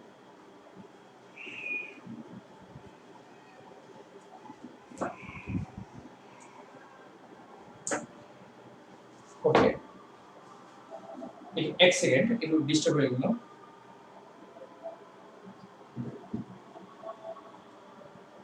এখন দেখো এটা এস এস, আমি যদি এখানে তোমার এই এসটাকে, এস এর পর আমরা কি লিখি পি, এরপর আমরা কি লিখি ডি, তারপর লিখি এ। তুমি দেখো, আচ্ছা আমরা এখানে না বুঝিয়ে আমরা নিচে বুঝাবো, হ্যাঁ তাহলে তোমার একটু সুবিধা হবে। ওকে, এটা 1:2, এটা 2:2, এটা 2p6। আচ্ছা না বুঝাতে হবে, তাহলে তো তোমার সমস্যা। এই যে লাইনটার জন্য আমি বলছিলাম, হ্যাঁ ওকে এটা দেখো, এটা সিকোয়েন্সটা কিভাবে লিখবে, এস এস, আমাদের সিকোয়েন্সটা হচ্ছে এসপি ডিএম, এসপি ডিএম। এটা দেখো লক্ষ্য করো, এই এসটাকে প্রথমে এখানে আমরা প্রথমে দুটো এস লিখব তোমার সিকোয়েন্স অনুযায়ী, এরপর এটাকে পি দ্বারা মাল্টিপ্লাই করব এই এসটাকে, তাহলে এটা হয় কি পি এস, তাহলে এই এসটাকে আবার পি দ্বারা মাল্টিপ্লাই করব, তাহলে এখানে কি হবে বলতো পিএস, এসপি লিখবা না, এখানে হবে কি বলতো পিএস। এখন দেখো এরপর এখানে যে পিএস টা পাওয়া যায় সেটাকে ডি দ্বারা মাল্টিপ্লাই করব, তাহলে হবে সিকোয়েন্সটা কি হবে বলতো ডিপিএস। এখানে কি হবে বলতো, এটাকে আবার এই পি দ্বারা মাল্টিপ্লাই করো, তাহলে হবে কি বলতো এবিপিএস। এই ডিপিএসটাকে এফ দ্বারা মাল্টিপ্লাই করো, তাহলে এই সিকোয়েন্সটা হবে কি এফডিপিএস, এটা হবে কি এফডিপিএস, এই হচ্ছে সিকোয়েন্স। এখন এখানে এস টা শুরু হয় অলওয়েজ 1 থেকে, পি শুরু হয় 2 থেকে, ডি শুরু হয় 3 থেকে, এগুলো জানো, এফ শুরু হয় 4 থেকে। আমরা যদি এটা সিকোয়েন্সের সাজাই, এটা যদি প্রথম এস হয় তাহলে এটা হবে কি সেকেন্ড এস, এটাকে আমরা কি বলবো থার্ড এস, এটাকে আমরা কি বলবো ফোর্থ এস। হ্যাঁ, আর যদি পি শুরু হবে অলওয়েজ দ্বিতীয় শক্তি স্তর থেকে, বলে এটাকে আমি যদি সেকেন্ড পি দিই তাহলে এটাকে আমরা কি দেব থার্ড পি, এটাকে আমরা কি দেব বলতো ফোর্থ পি। এখন দেখো এটাকে আমরা ডি শুরু হয় অলওয়েজ 3 থেকে, তাহলে আমাদের জিঙ্কের জন্য এতগুলো দরকার নাই, জাস্ট এটা এরকম। এটা লেখার কারণ আছে, তুমি দেখো আমি এই 3D কে জাস্ট এখানে না লিখে জাস্ট এখানে আমরা লিখে দিলাম, আমি একটু বোঝানোর জন্য।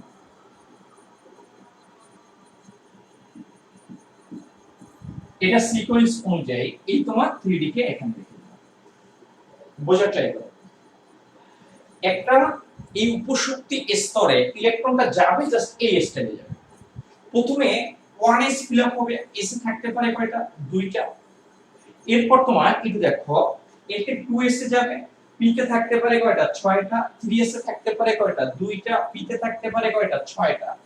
দেখো এই পর্যন্ত ইলেকট্রন যদি তুমি কাউন্ট করো, দেখো 18টা আছে, দেখো 2 2 4 6 10 2 কত 12 12 আর 6 কত 18 আর এখানে 4s আছে কত বলো তো দুইটা 18 আর 2 কত 20 এখন দেখো এখানে জিঙ্ক টোটাল এই পর্যন্ত ইলেকট্রন আমরা 20টা লিখে দিয়েছি এখানে 20টি ইলেকট্রন লিখে দিয়েছি এখন দেখো এখানে আছে কত 30 20টা লিখছি ডিতে থাকতে পারে কয়টা 10টা তাহলে এখানে ডিতে হবে কয়টা 10 এটা হচ্ছে 3 এখানে 10টা তার মানে এখানে 30 এখন বলছে সর্বশেষ ইলেকট্রনটা তাহলে সর্বশেষ ইলেকট্রনটা এটা হচ্ছে ইলেকট্রন প্রবেশের নিয়ম ইলেকট্রন প্রবেশের কি তার মানে ইলেকট্রনটা প্রথমে 4s এ যায় তারপর কোথায় যাবে 3 এটা কিন্তু ইলেকট্রন বিন্যাস না ইলেকট্রনগুলো এই সিকোয়েন্সে প্রবেশ করবে এখন তুমি যদি এটার ইলেকট্রন বিন্যাস যদি লিখতে চাও তাহলে প্রথম যে 1 আছে 1 গুলোকে একত্রে লিখতে হয় তারপর লিখতে হয় 2 গুলোকে একত্রে তারপর 3 গুলোকে একত্রে তারপর 4 গুলোকে একত্রে তাই 1 গুলোকে একত্রে লিখতে এটা 1s2 এটা সব 2 গুলোকে একত্রে লিখতে হয় এটা কি 3s2 এটা কি 3p6 তাই সব 3 যদি লিখি তাই এই কি তোমার 3d এটা 10 আর এটা কি 4s2 এটা হচ্ছে ইলেকট্রন বিন্যাস এটা হচ্ছে ইলেকট্রন বিন্যাস তার মানে আমি ইলেকট্রনটা সর্বশেষ ইলেকট্রনটা কোথায় আছে সেটা আসলে বুঝতে পারবো ইলেকট্রন প্রবেশের মাধ্যমে ইলেকট্রন বিন্যাসের মাধ্যমে এটার মাধ্যমে আমি যদি বলতাম সর্বশেষ ইলেকট্রনটা মনে আছে শেষ ইলেকট্রন মনে হয় 4s এ আছে আসলে ইলেকট্রনটা প্রথমে 4s এ যায় তারপর কোথায় যাবে বলতো 3d উপরের লাইনটা আমি তোমার বোঝার জন্য বলছি অথবা লিখতে পারো ইলেকট্রন প্রবেশ তারপর নিচে লিখতে পারো কি ইলেকট্রন বিন্যাস তাহলে সর্বশেষ ইলেকট্রনটা আছে কোথায় বলতো 3d এখানে কি বলতো সর্বশেষ ইলেকট্রন এখানে আছে সর্বশেষ ইলেকট্রনটা তোমার এখানে অবস্থান তাহলে আমি এখানে কি লিখতে পারি ইলেকট্রন বিন্যাস হতে দেখা যায় ইলেকট্রন বিন্যাস হতে দেখা যায় ইলেকট্রন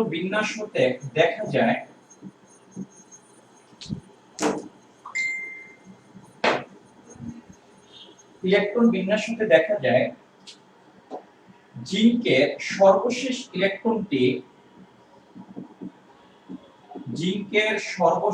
ইলেকট্রনটি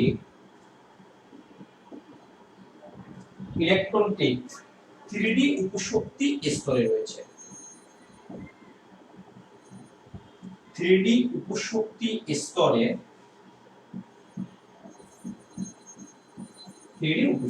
রয়েছে ওকে এখন দেখো এই ইলেকট্রনের মধ্যে দ্বিতীয় আছে 10টা আসলে সর্বশেষটাকে আমি কাকে বলবো সেটা আগে লিখতে হবে এই 3d উপশক্তি স্তরে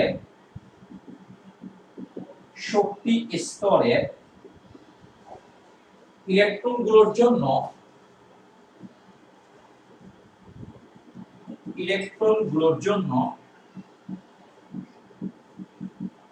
জন্য বক্স ডায়াগ্রাম নিতে হবে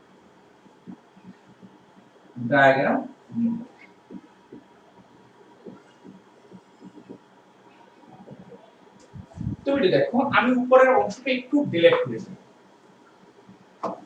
এই উপরের অংশটা একটু ডিলিট করে দেব এই অংশটাই তুমি কোথায় লিখবা নিচে একটু বোঝার ট্রাই করো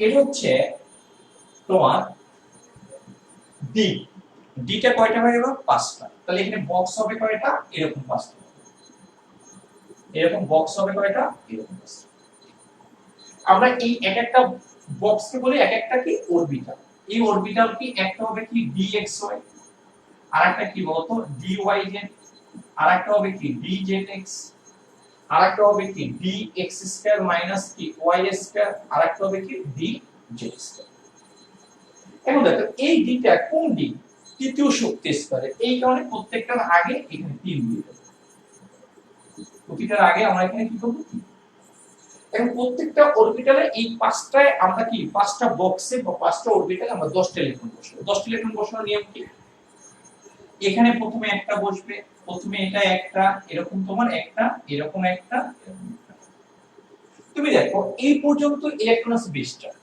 4s প্রথমে 4s এ যায় তারপর 3d তে এটা আছে কি এই 20টা এই ইলেকট্রনটাকে আমরা বলবো 21 এটাকে আমরা 22 এটাকে প্রথমে 23 এটা 24 এটা কি 25 এই ইলেকট্রনটা হচ্ছে 26, এটা হচ্ছে 27, এটা হচ্ছে 28, এটা হচ্ছে 29, এই ইলেকট্রন হচ্ছে 30। এই ইলেকট্রনটাকে আমরা বলবো কি সর্বশেষ ইলেকট্রন। সর্বশেষ কি তোমার ইলেকট্রন। এটা কত নম্বর ইলেকট্রন? 30 নম্বর ইলেকট্রনটা। এটা কত নম্বর ইলেকট্রন? 30 নম্বর। এই ইলেকট্রনটা হচ্ছে কি এই ইলেকট্রনের জন্য আমরা কোয়ান্টাম সংখ্যার সেটটা আমরা নির্ণয় করব। আর তুমি যদি এই ইলেকট্রনিক কনফিগারেশন তোমার কাছে মনে হবে যেন সর্বশেষে 3d আগে ফিল আপ হয় তারপর 4s, আগে তো ফিল আপ হয় কি 4s তারপর হবে 3d। এই পর্যন্ত তুমি বুঝতে পারছো কিনা আমাকে একটু কমেন্টসে জানাও।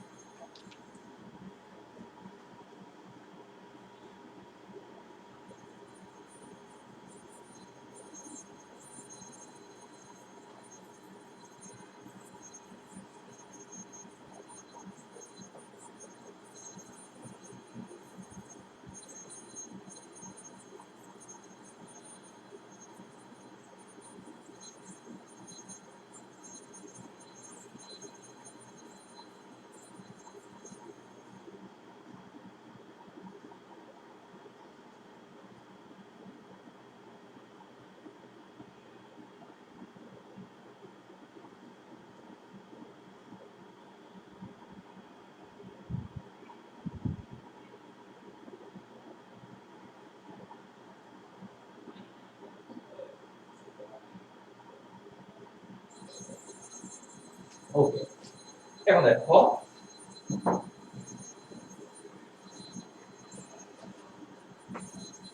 তারপর লিখবা এখানে জিঙ্কের সর্বশেষ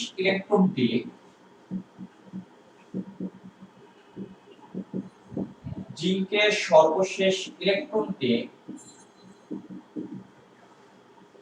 তোমার 3dz2 অরবিটালে রয়েছে।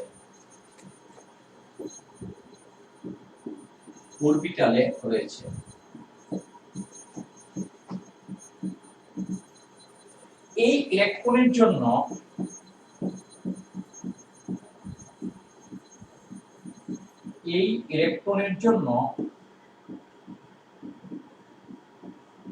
কোয়ান্টাম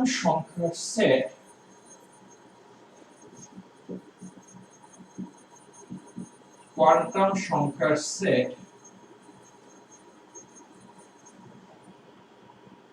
নিচের টেবিলে দেওয়া হবে।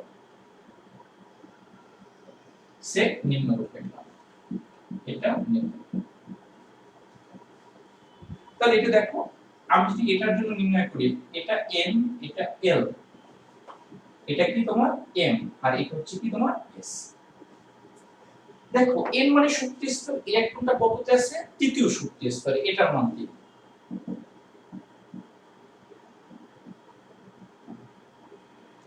l মানে কি 0 to n minus 1। এখানে n এর মান 3 বসো, 3 minus 1 মানে কত? 2। তাহলে এটার ভ্যালু কত? 0 1 কত 2। 0 দ্বারা কি ইন্ডিকেট করে s, 1 দ্বারা কি ইন্ডিকেট করে p, 2 দ্বারা ইন্ডিকেট করে কি d। ইলেকট্রনটা কোথায় আছে বলতো? d তে। d তে যদি থাকে তাহলে l এর মান কত নেব? এখানে কি l = 2, তাহলে এটার জন্য কত বলতো? -l থেকে এটা হচ্ছে কি প্লাস l। বুঝার ট্রাই করো, এই 2 যদি আমি এখানে বসাই তাহলে ব্যাপারটা কি হয়? -2 আর এখানে কি হয় বলতো? +2। -2 থেকে +2 এর মধ্যে কি আছে? এটা কি আছে? -2, এটা কি আছে বলতো? -1। -2 আমি যদি লিখি সিরিয়াল অনুযায়ী যদি লিখি ব্যাপারটা হচ্ছে কি এটা -2, এটা -1, -2 থেকে +2, তারপর কি আছে 0, এরপর কি আছে +1, তারপর কি আছে +2। তোমার -2 দ্বারা এটাকে ইন্ডিকেট করে, মানে আমি বোঝানোর জন্য লিখছি তোমার, তুমি আর এক্সামে বলে তোমার খাতায় থাকবে বাট এক্সামে লেখা দরকার নেই। -2 এর জন্য কোনটা? 3dx হয়। এটার জন্য এই অরবিটাল ইন্ডিকেট করে, 0 এর জন্য এই অরবিটাল ইন্ডিকেট করে, +1 এর জন্য এই অরবিটাল, +2 এর জন্য এই অরবিটাল। তাই ইলেকট্রনটা আসে কোথায়? এটা 3dz এর জন্য কত? +2, এই তোমার +2। ইলেকট্রনটা আসে কোথায় বলতো? স্পিন ডাউনে। ডাউনে যদি থাকে তাহলে কি করতে হবে? -1/2 কি করতে হবে? কনসিডার করতে হবে। তাই এটা হচ্ছে কি তোমার জিঙ্কের জন্য এই ইলেকট্রনিক কনফিগারেশন। এরকম বক্স করে দেখো আমার কথা বুঝতে পারছো কিনা।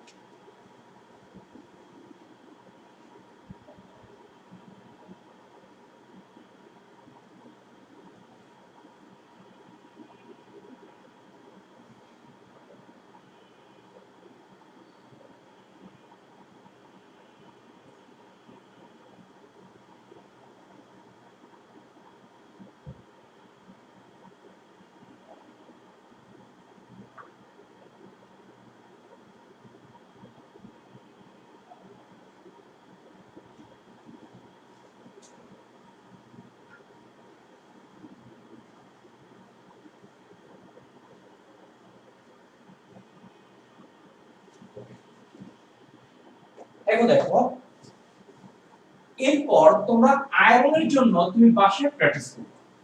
আয়রনের জন্য এটা তোমার হোমওয়ার্ক। এটা হচ্ছে আয়রনের জন্য 30। আমি জাস্ট ইলেকট্রনিক কনফিগারেশনটা লিখে দিচ্ছি 1:2, এটা কি 2:2, 2p6, এটা কত 3:2, এটা 3p6। প্রথমে 4:2 তে যায়, তারপর 3 তে যায়। এটা কত 20, আর এখানে কত হবে বলতো 6। আয়রন কত 26। এটা এরকম। এটা হচ্ছে কি ইলেকট্রনটা এভাবে প্রবেশ করে। তাহলে এখানে কি হবে, ইলেকট্রনটা প্রবেশ যদি করে তাহলে সর্বশেষ ইলেকট্রন এখানে আসে, এখান থেকে তুমি বের করবে। এখানে সর্বশেষ ইলেকট্রন আছে 3d তে, এখান থেকে তুমি সিকোয়েন্স অনুযায়ী বের করবে। এটা তোমার হোম টাস্ক। এটা 3s2, এটা কত 3p কত 6, এটা কত 3d6, আর এটা কত 4s2। এটা হচ্ছে ইলেকট্রন বিন্যাস। এটা হচ্ছে কি তোমার ইলেকট্রন কি তোমার বিন্যাস। এই 3d6 এর জন্য একদম জিঙ্কের জন্য যেভাবে করছি সেভাবে তুমি এটা করে ফেলবে। আমরা এখানে একটা নোট লিখব, তুমি এটা কিন্তু কমপ্লিট করে ফেলবো বাসায় এবং গ্রুপে এটা সেন্ড করবে, আমি দেখব। হ্যাঁ, আমি একটা কালেকশন তোমাকে দেব। এটা দেখো নোট। সবচেয়ে মজার ব্যাপার হচ্ছে তোমার, এটা হচ্ছে তোমার কার জন্য হবে, ক্রোমিয়াম এবং কপারের জন্য। খুব ইম্পর্টেন্ট এবং এটা এক্সামে আসে যে ক্রোমিয়ামের সর্বশেষ ইলেকট্রনটা কোথায়। এটা দেখো, আমরা যদি ক্রোমিয়ামের ক্ষেত্রে যদি যাই, বোঝার ট্রাই করো। এটা ক্রোমিয়াম। আমরা যদি এটার ইলেকট্রনিক কনফিগারেশনে যাই, 1s2, 2s2, 2p6, এটা কত 3s2, এটা কত 3p6, এটার ক্ষেত্রে কি হয় 4s2, এটা কত দেখো 20 ইলেকট্রন। আর এরকম এটা কি বলতো 3d কত 4। এরকম ইলেকট্রন বিন্যাস হওয়া উচিত। আসলে এরকম ইলেকট্রন বিন্যাস হয় না। এরকম কি ইলেকট্রন বিন্যাস কি হওয়া উচিত, আসলে এরকম ইলেকট্রন হয় না বিন্যাসটা। আমরা জানি এখান থেকে s থেকে একটা ইলেকট্রন কোথায় চলে যায়, d তে। এটা খুব ভালোভাবে বোঝার ট্রাই করো। এখান থেকে এখানে কি আছে বলতো 3d, এরকম হওয়া উচিত। আমরা যদি 3d কে আমরা যদি এখানে 4s কে যদি ফোকাস করি আর 3d কে,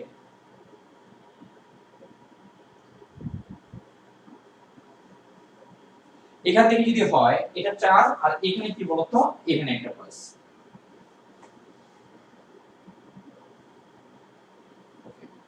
আমি চারটা ইলেকট্রন যদি দেখাই, জাস্ট এই হচ্ছে চারটা, এরকম হওয়া উচিত। আমাদের নিয়ম কি যে প্রথমে 4s ফিল আপ হবে তারপর, কিন্তু বাস্তবে কি যে আসলে এটা এরকম না। s থেকে একটা ইলেকট্রন কোথায় চলে যায় বলতো 3 তে। আমি যদি বলি এটা হচ্ছে কত নম্বর, এটা হচ্ছে এই পর্যন্ত 18 ইলেকট্রন, সরি এই ইলেকট্রনটাকে আমি বলি কি 19।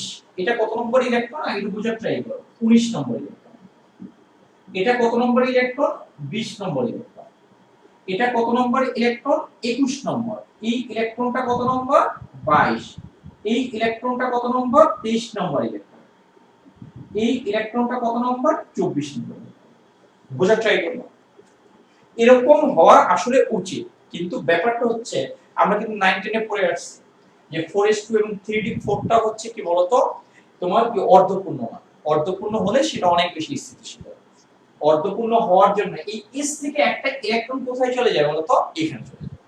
কিন্তু বাস্তবে ব্যাপারটা হচ্ছে কি 1s2, 2s2, 2p6, এটা 3s2, এটা 3p6, এখান থেকে কি হয় 4s, এখান থেকে একটা ইলেকট্রন কোথায় চলে যায়, এই খালিতে চলে যায়। তার মানে এখান থেকে একটা ইলেকট্রন যদি চলে যায় তাহলে 4s1, আর এটা চলে যায় কত 3d কত 5। তাহলে এটা যদি 4s1 হয় আর এটা কি বলতো 3d কত বলতো 5। আগে বোঝার ট্রাই করো, এই ইলেকট্রন মানে এই ইলেকট্রন, এটা কত নম্বর, এই পর্যন্ত কত ইলেকট্রন 18 ইলেকট্রন, এটা কত ইলেকট্রন 19 ইলেকট্রন। এখন এখান থেকে যে ইলেকট্রনটা যাচ্ছে এটা আসলে কোন ইলেকট্রনটা যাচ্ছে বলতো 20 নম্বর ইলেকট্রন। এখানে যে তোমার যে ইলেকট্রনটা যাচ্ছে এটা আসলে কত নম্বর ইলেকট্রন বলো তো? 20 নাম্বার ইলেকট্রন। এখান থেকে কি ইলেকট্রনটা যাচ্ছে? স্টেবিলিটি গেইন করার জন্য তোমার এই s থেকে একটা ইলেকট্রন কোথায় চলে যায় বলো তো? 3d তে। তাহলে এখানে s থেকে যে ইলেকট্রনটা যাচ্ছে সেটা আসলে এই বক্সে যাচ্ছে। তাই s থেকে যে ইলেকট্রনটা যাচ্ছে সেই ইলেকট্রনটা আমি এখানে রেখে দিলাম। এই ইলেকট্রনটা আসলে তোমার কত হবে? এটা 20 নম্বর। এই ইলেকট্রনটা ঠিকই 21, এটা হচ্ছে 22, এটা হচ্ছে 23 আর এটা হচ্ছে কি বলতো? এটা হচ্ছে 24 নম্বর। এটা হচ্ছে কত নম্বর? এটা হচ্ছে কত? তোমার 21, এটা কত বলতো? 22, এটা কত নম্বর? এটা হচ্ছে কি তোমার 23 নম্বর কি ইলেকট্রন। আর এটা কত বলতো? 22।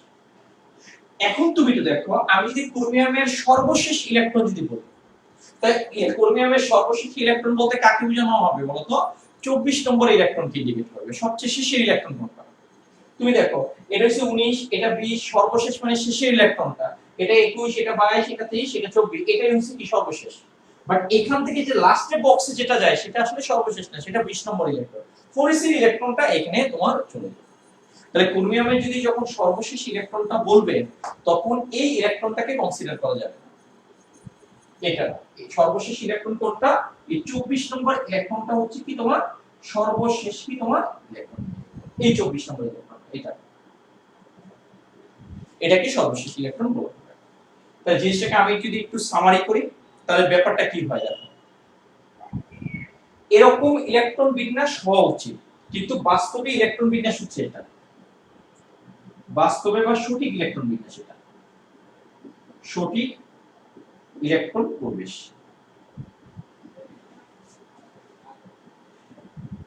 এখন যদি আমরা যদি ক্রোমিয়ামের সর্বশেষ ইলেকট্রনটা যদি বলি, এরকম হওয়া উচিত, তার মানে এখান থেকে একটা ইলেকট্রন এখানে চলে যায়। এই খালি বক্সে যে ইলেকট্রনটা যায় সেটা আসলে সর্বশেষ ইলেকট্রনও 20 নম্বর। তাহলে এই ইলেকট্রনটা 20 নম্বর। তার আগের ইলেকট্রনটা কি? 24 ইলেকট্রন। 24 ইলেকট্রনটাকে আমরা এখানে বলবো কি সর্বশেষ ইলেকট্রন। দেখো বুঝতে পারছেন না? একটু কমেন্টস একটু জানাও।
এমন নেটের এত বাজে একটা অবস্থা।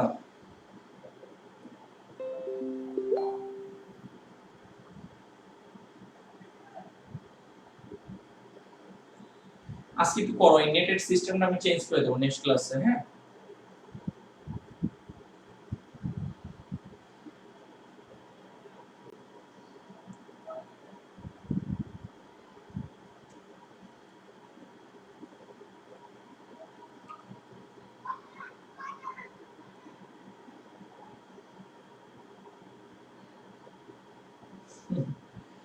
বেটা এখন কি বলবো বলো, নেট ভালো না হলে কি হবে। এখন এটা একটু অন্য সিস্টেমে করবো, দেখি নেক্সট ক্লাস থেকে, মানে সেকেন্ড ইয়ার কালকে ক্লাস আছে, ওই ক্লাস থেকে এটা এস্টাবলিশ করবো। এই নেট টেট এগুলো বাদ দিয়ে দিতে হবে।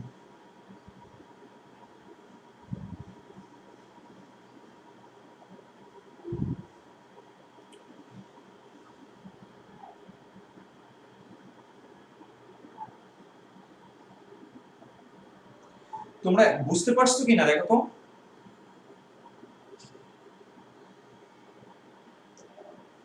আমাকে ক্লিয়ার মেসেজ দাও না কেন, বুঝতে পারছো?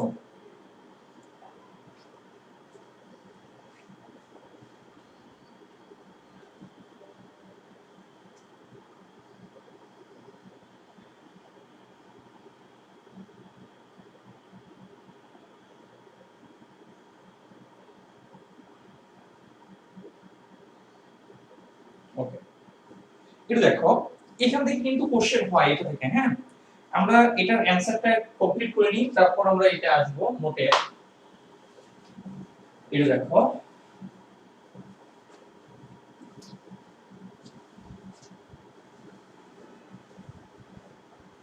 বাসায় প্র্যাকটিস করবা, কারণ কলেজ ভর্তি হয়ে গেলেই তোমার এত রিল্যাক্স করতে পারবে না।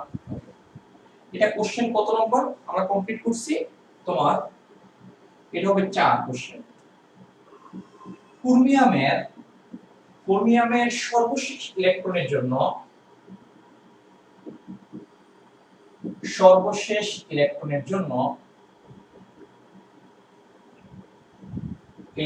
জন্য কোয়ান্টাম সংখ্যার সেট নির্ণয় করো।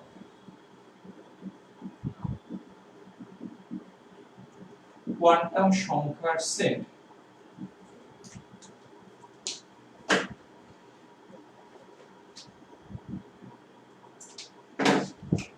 সব 2 নম্বর হয়ে গেছে, মানে মার্কার পেন এত দিয়ে কিনে তারপর সংখ্যার সেট তুমি নির্ণয় করো।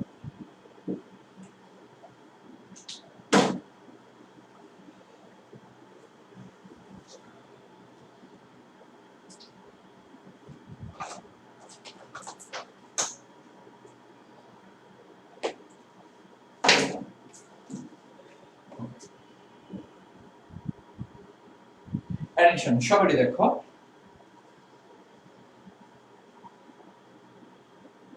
এখানে তোমার ক্রোমিয়ামের ক্ষেত্রে আমরা যদি এটাকে যদি কনসিডার করি, দেখো যে এটা ক্রোমিয়ামের প্রথমে ইলেকট্রন বিন্যাস নিম্নরূপ, এগুলো একটু লিখে আসবা কিন্তু, হ্যাঁ। এটা 1s2, এটা 2s2, এটা 2p6, এটা 3s2, এটা 3p6, এটা কি তোমার 4s2, তারপর এটা 3d এখানে কত 5। এটা হচ্ছে একবারে লিখে যাচ্ছে আমি, হ্যাঁ। এখানে ক্রোমিয়ামের সর্বশেষ ইলেকট্রনটি সর্বশেষ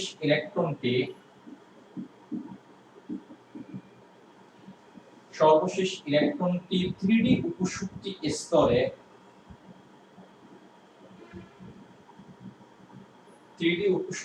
স্তরে অবস্থান করে।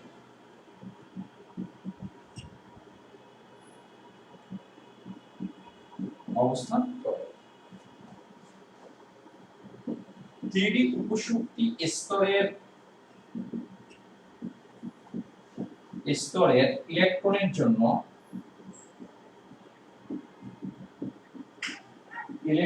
জন্য বক্স ডায়াগ্রাম নির্ণয় করো।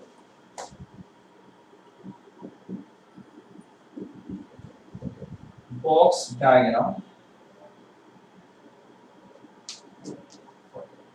ডায়াগ্রাম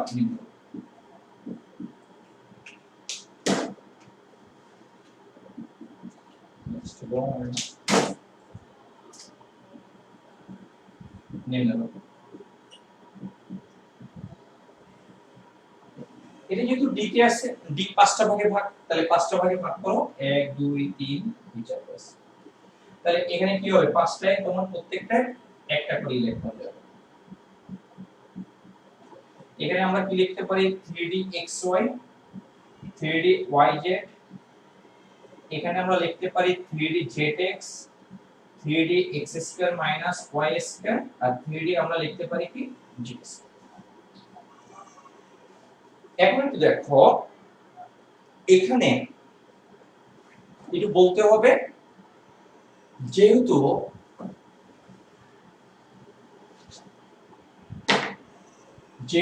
অধিক স্থিতিশীল অর্জনের জন্য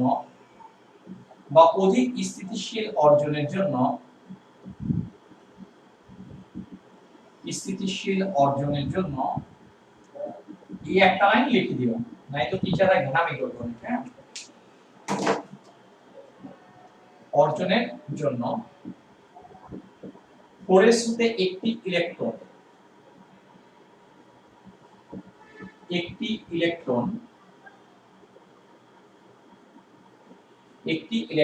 এটাকে লিখে দাও, এটা হচ্ছে 20তম ইলেকট্রন,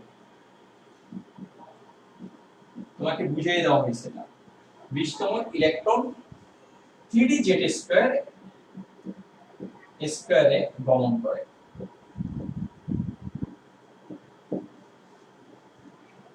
ক্রোমিয়ামের সর্বশেষ ইলেকট্রনটি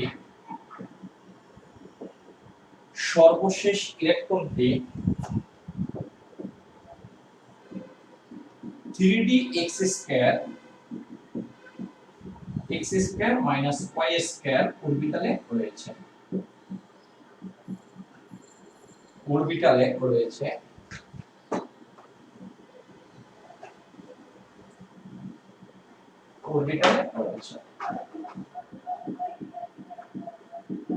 এই ইলেকট্রনের জন্য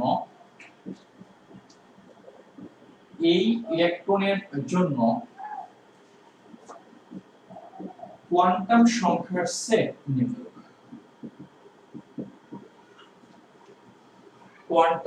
এই ইলেকট্রনের জন্য কোয়ান্টাম সংখ্যার সেট নিম্নরূপ।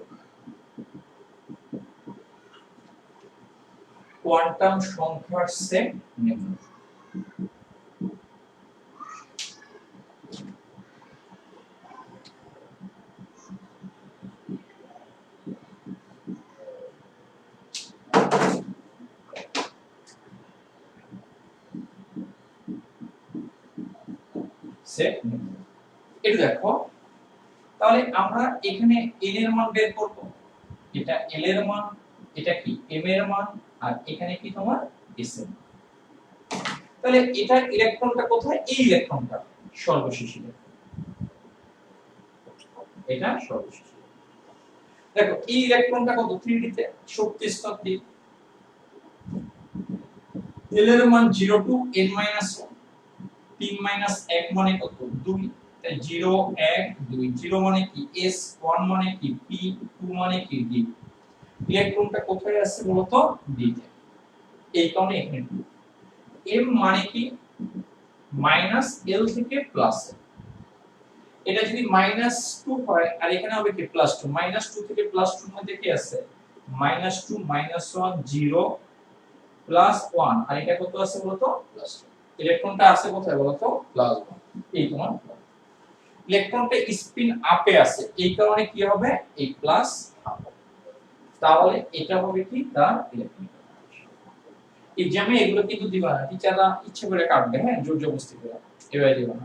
এগুলো তোমার বোঝার জন্য আমি দিচ্ছি, লিখলেও কোনো সমস্যা নেই এমন, বাট দিবা না। হ্যাঁ, বাংলা ভার্সনে টিচারদের অ্যালার্জি জাতীয় সমস্যা সবচেয়ে বেশি। হ্যাঁ, এই কারণে এভাবে উত্তর লিখবে না, উত্তর লিখবে এভাবে অ্যানসার লিখবে না, এভাবে লিখবে না, আজাইরা লিখবে। হ্যাঁ, দেখো এই পর্যন্ত উঠে গেল।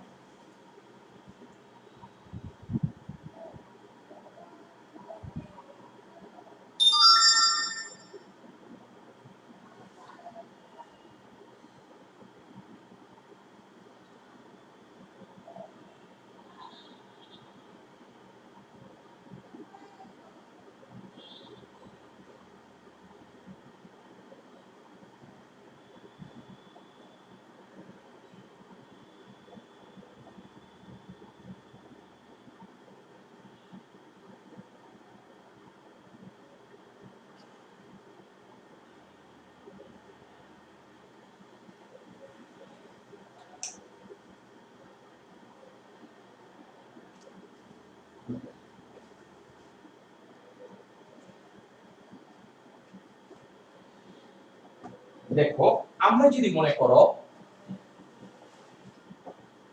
আমরা শেষ করে দেব, সমস্যা নেই। এটা আরেকটা আছে,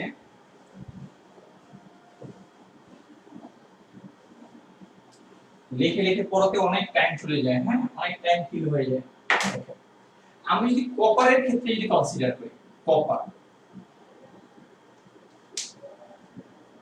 দেখো কপারের ক্ষেত্রে আমরা যদি কনসিডার করি, ঠিক একই রকম 29, এটা 1:2, এটা 2:2, এটা 2p6, এটা 3:2, এটা 3p6। হওয়া উচিত এরকম 4:3d কত বলতো? 9। এটা হওয়া উচিত, কিন্তু এটা হয় না। 3d 9,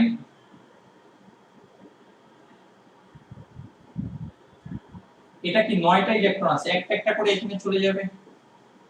এনে কত 5টা, এখানে একটা 6, এই একটা 7, 8, এই হচ্ছে 9। আর 4s2 কোনটা? এখানে তোমার এই দুটো ইলেকট্রন। এটা হচ্ছে 18 ইলেকট্রন, এটা হচ্ছে কত 19 ইলেকট্রন, আর এটা হচ্ছে কি তোমার 20 ইলেকট্রন। স্টেবিলিটি গেইন করার জন্য এই ইলেকট্রনটা এখানে চলে যায়। তাহলে ব্যাপারটা হচ্ছে কি, আসলে বাস্তবে 1s2 2s2 2p6 3s2 এটা কত 3p6, এটা 18 ইলেকট্রন, এটা 4s1, এখানে থাকে 19 ইলেকট্রন, এখানে থাকে 19 নম্বর ইলেকট্রনটা, আর এটা থাকে 3d কত 10। এখানে কি হয়ে যায়, এই দুটো ইলেকট্রন হয়ে যায়। এই ইলেকট্রনটা হচ্ছে তোমার, দেখো এই ইলেকট্রনটা হচ্ছে, এই ইলেকট্রনটা এখানে চলে যাচ্ছে, তাহলে এখানে যে ইলেকট্রন থাকে কয়টা, একটা, তাহলে এই ইলেকট্রনটা হচ্ছে কি তোমার 19 ইলেকট্রন। এই ইলেকট্রন জাম্প করে যদি এখানে চলে যায়, তাহলে এই ইলেকট্রনটা হচ্ছে কি 19 ইলেকট্রন। তাহলে এটা 21, এটা ছিল একটা একটা করে যাবে, এটা 22, এটা 23, এটা 24, এটা 25, এটা এই বিপরীত স্পিড, এটা 26, এটা 27, এটা 28, তোমার কি এটা এই ইলেকট্রনটা হচ্ছে কি 29। তাহলে তুমি একটু দেখো, এটা বোঝার ট্রাই করো যে তাহলে আমরা 29 নম্বর ইলেকট্রন কোনটাকে বলবো। এখান থেকে একটু দেখি, এখান থেকে আমরা দেখি একটা একটা করে, তাহলে আরো জিনিসটা ক্লিয়ার হয়ে যাবে, এত ঝামেলা লাগবে না। এটা 20, এটা হচ্ছে 21 নম্বর, এটা হচ্ছে 22, এটা 23, এটা 24, এটা 25, এটা 26, এটা 27, এটা 28, আর এই ইলেকট্রনটা হবে কি তোমার 29। এটা হচ্ছে 29 ইলেকট্রন। এই 29 ইলেকট্রনটাই হচ্ছে কি বলতো সর্বশেষ ইলেকট্রন। এটাই হচ্ছে কি বলতো সর্বশেষ ইলেকট্রন। এই ইলেকট্রনের জন্যই তোমার কি কোয়ান্টাম সংখ্যার সেট তুমি নির্ণয় করবে। তখন তুমি এই লেখার স্টাইলটা আগের মতো এটা করতে পারবা কিনা, একটু কমেন্টস একটু জানো যে পারবা কিনা এটা।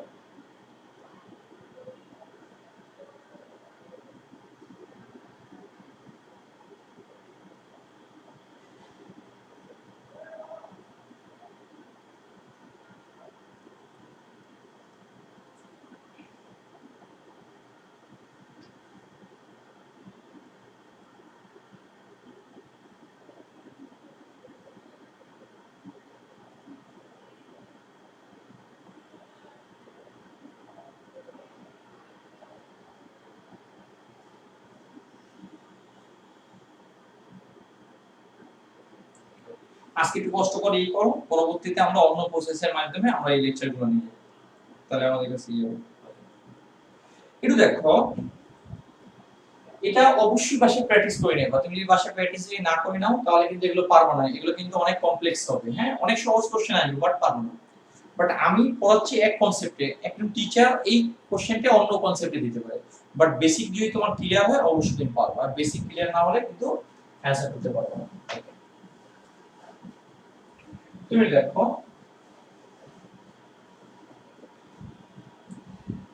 এখানে সব মৌলের ইলেকট্রন বিন্যাসের অর্ডার, সব মৌলের বা সব পরমাণু ইলেকট্রন বিন্যাসের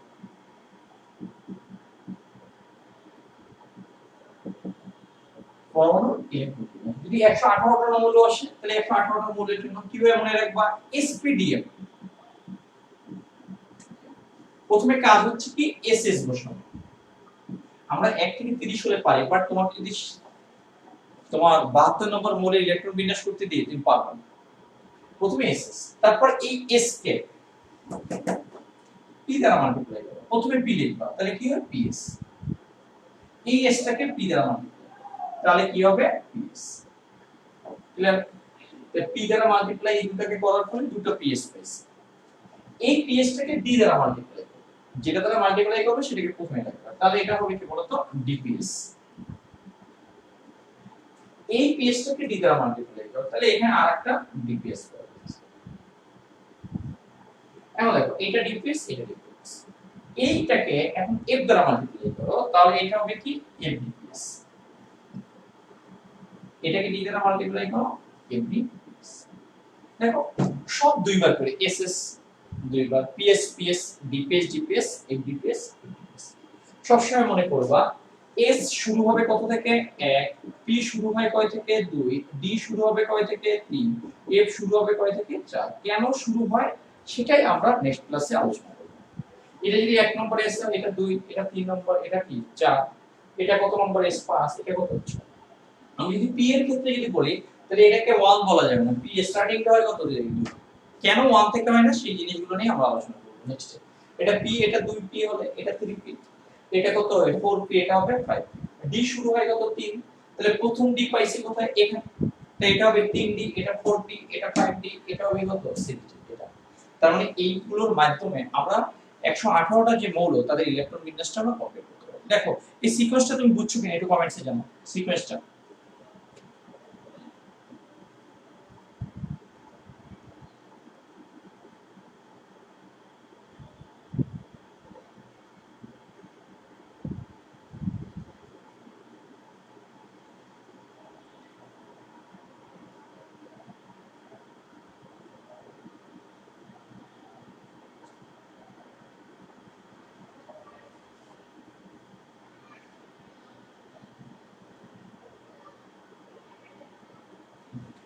তোমার জিয়া তুমি বলছো 29 এর ইলেকট্রনটা লাস্ট বক্সে কেন, লাস্ট বক্সে কেন হবে 29 এর ইলেকট্রনটা লাস্ট বক্সে কেন হবে? তুমি যদি দেখো এটা ছিল 4s এর জন্য,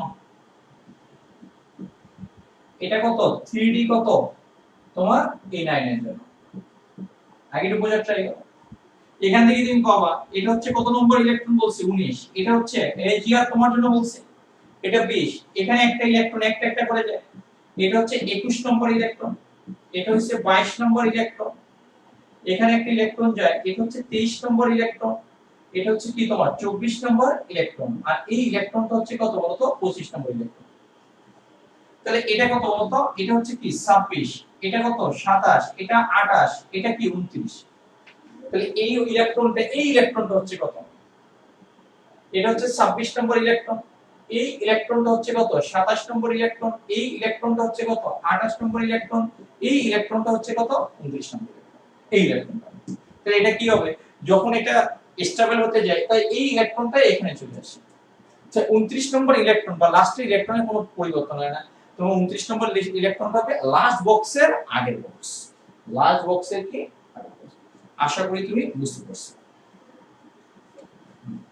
আমি বলে দিই তোমাদের মেইন কি হবে যে 100% তোমার প্রেজেন্ট থাকতে হবে লাইভে, লাইভে না হলে ওই আইডি গুলো আমি ব্লক করে দেবো, হ্যাঁ দরকার নেই ওই স্টুডেন্ট গুলো, হ্যাঁ কারণ এন্ড অফ দ্য ডে তোমার ভালো রেজাল্ট করতে হবে, এটাই লাইভে না থাকলে এটা হয় না। হ্যাঁ স্টুডেন্ট তোমার লাইভে থাকার মেন্টালিটি কম, সো তুমি লাইভে থাকলে এখানে কন্টিনিউ করবে, লাইভে না থাকলে গ্রুপ থেকে লিভ নিয়ে নাও। ওকে বাই বাই, নেক্সট লেকচারে দেখা হবে, অবশ্যই এই পড়াগুলো ভালোভাবে তুমি পড়ে নাও।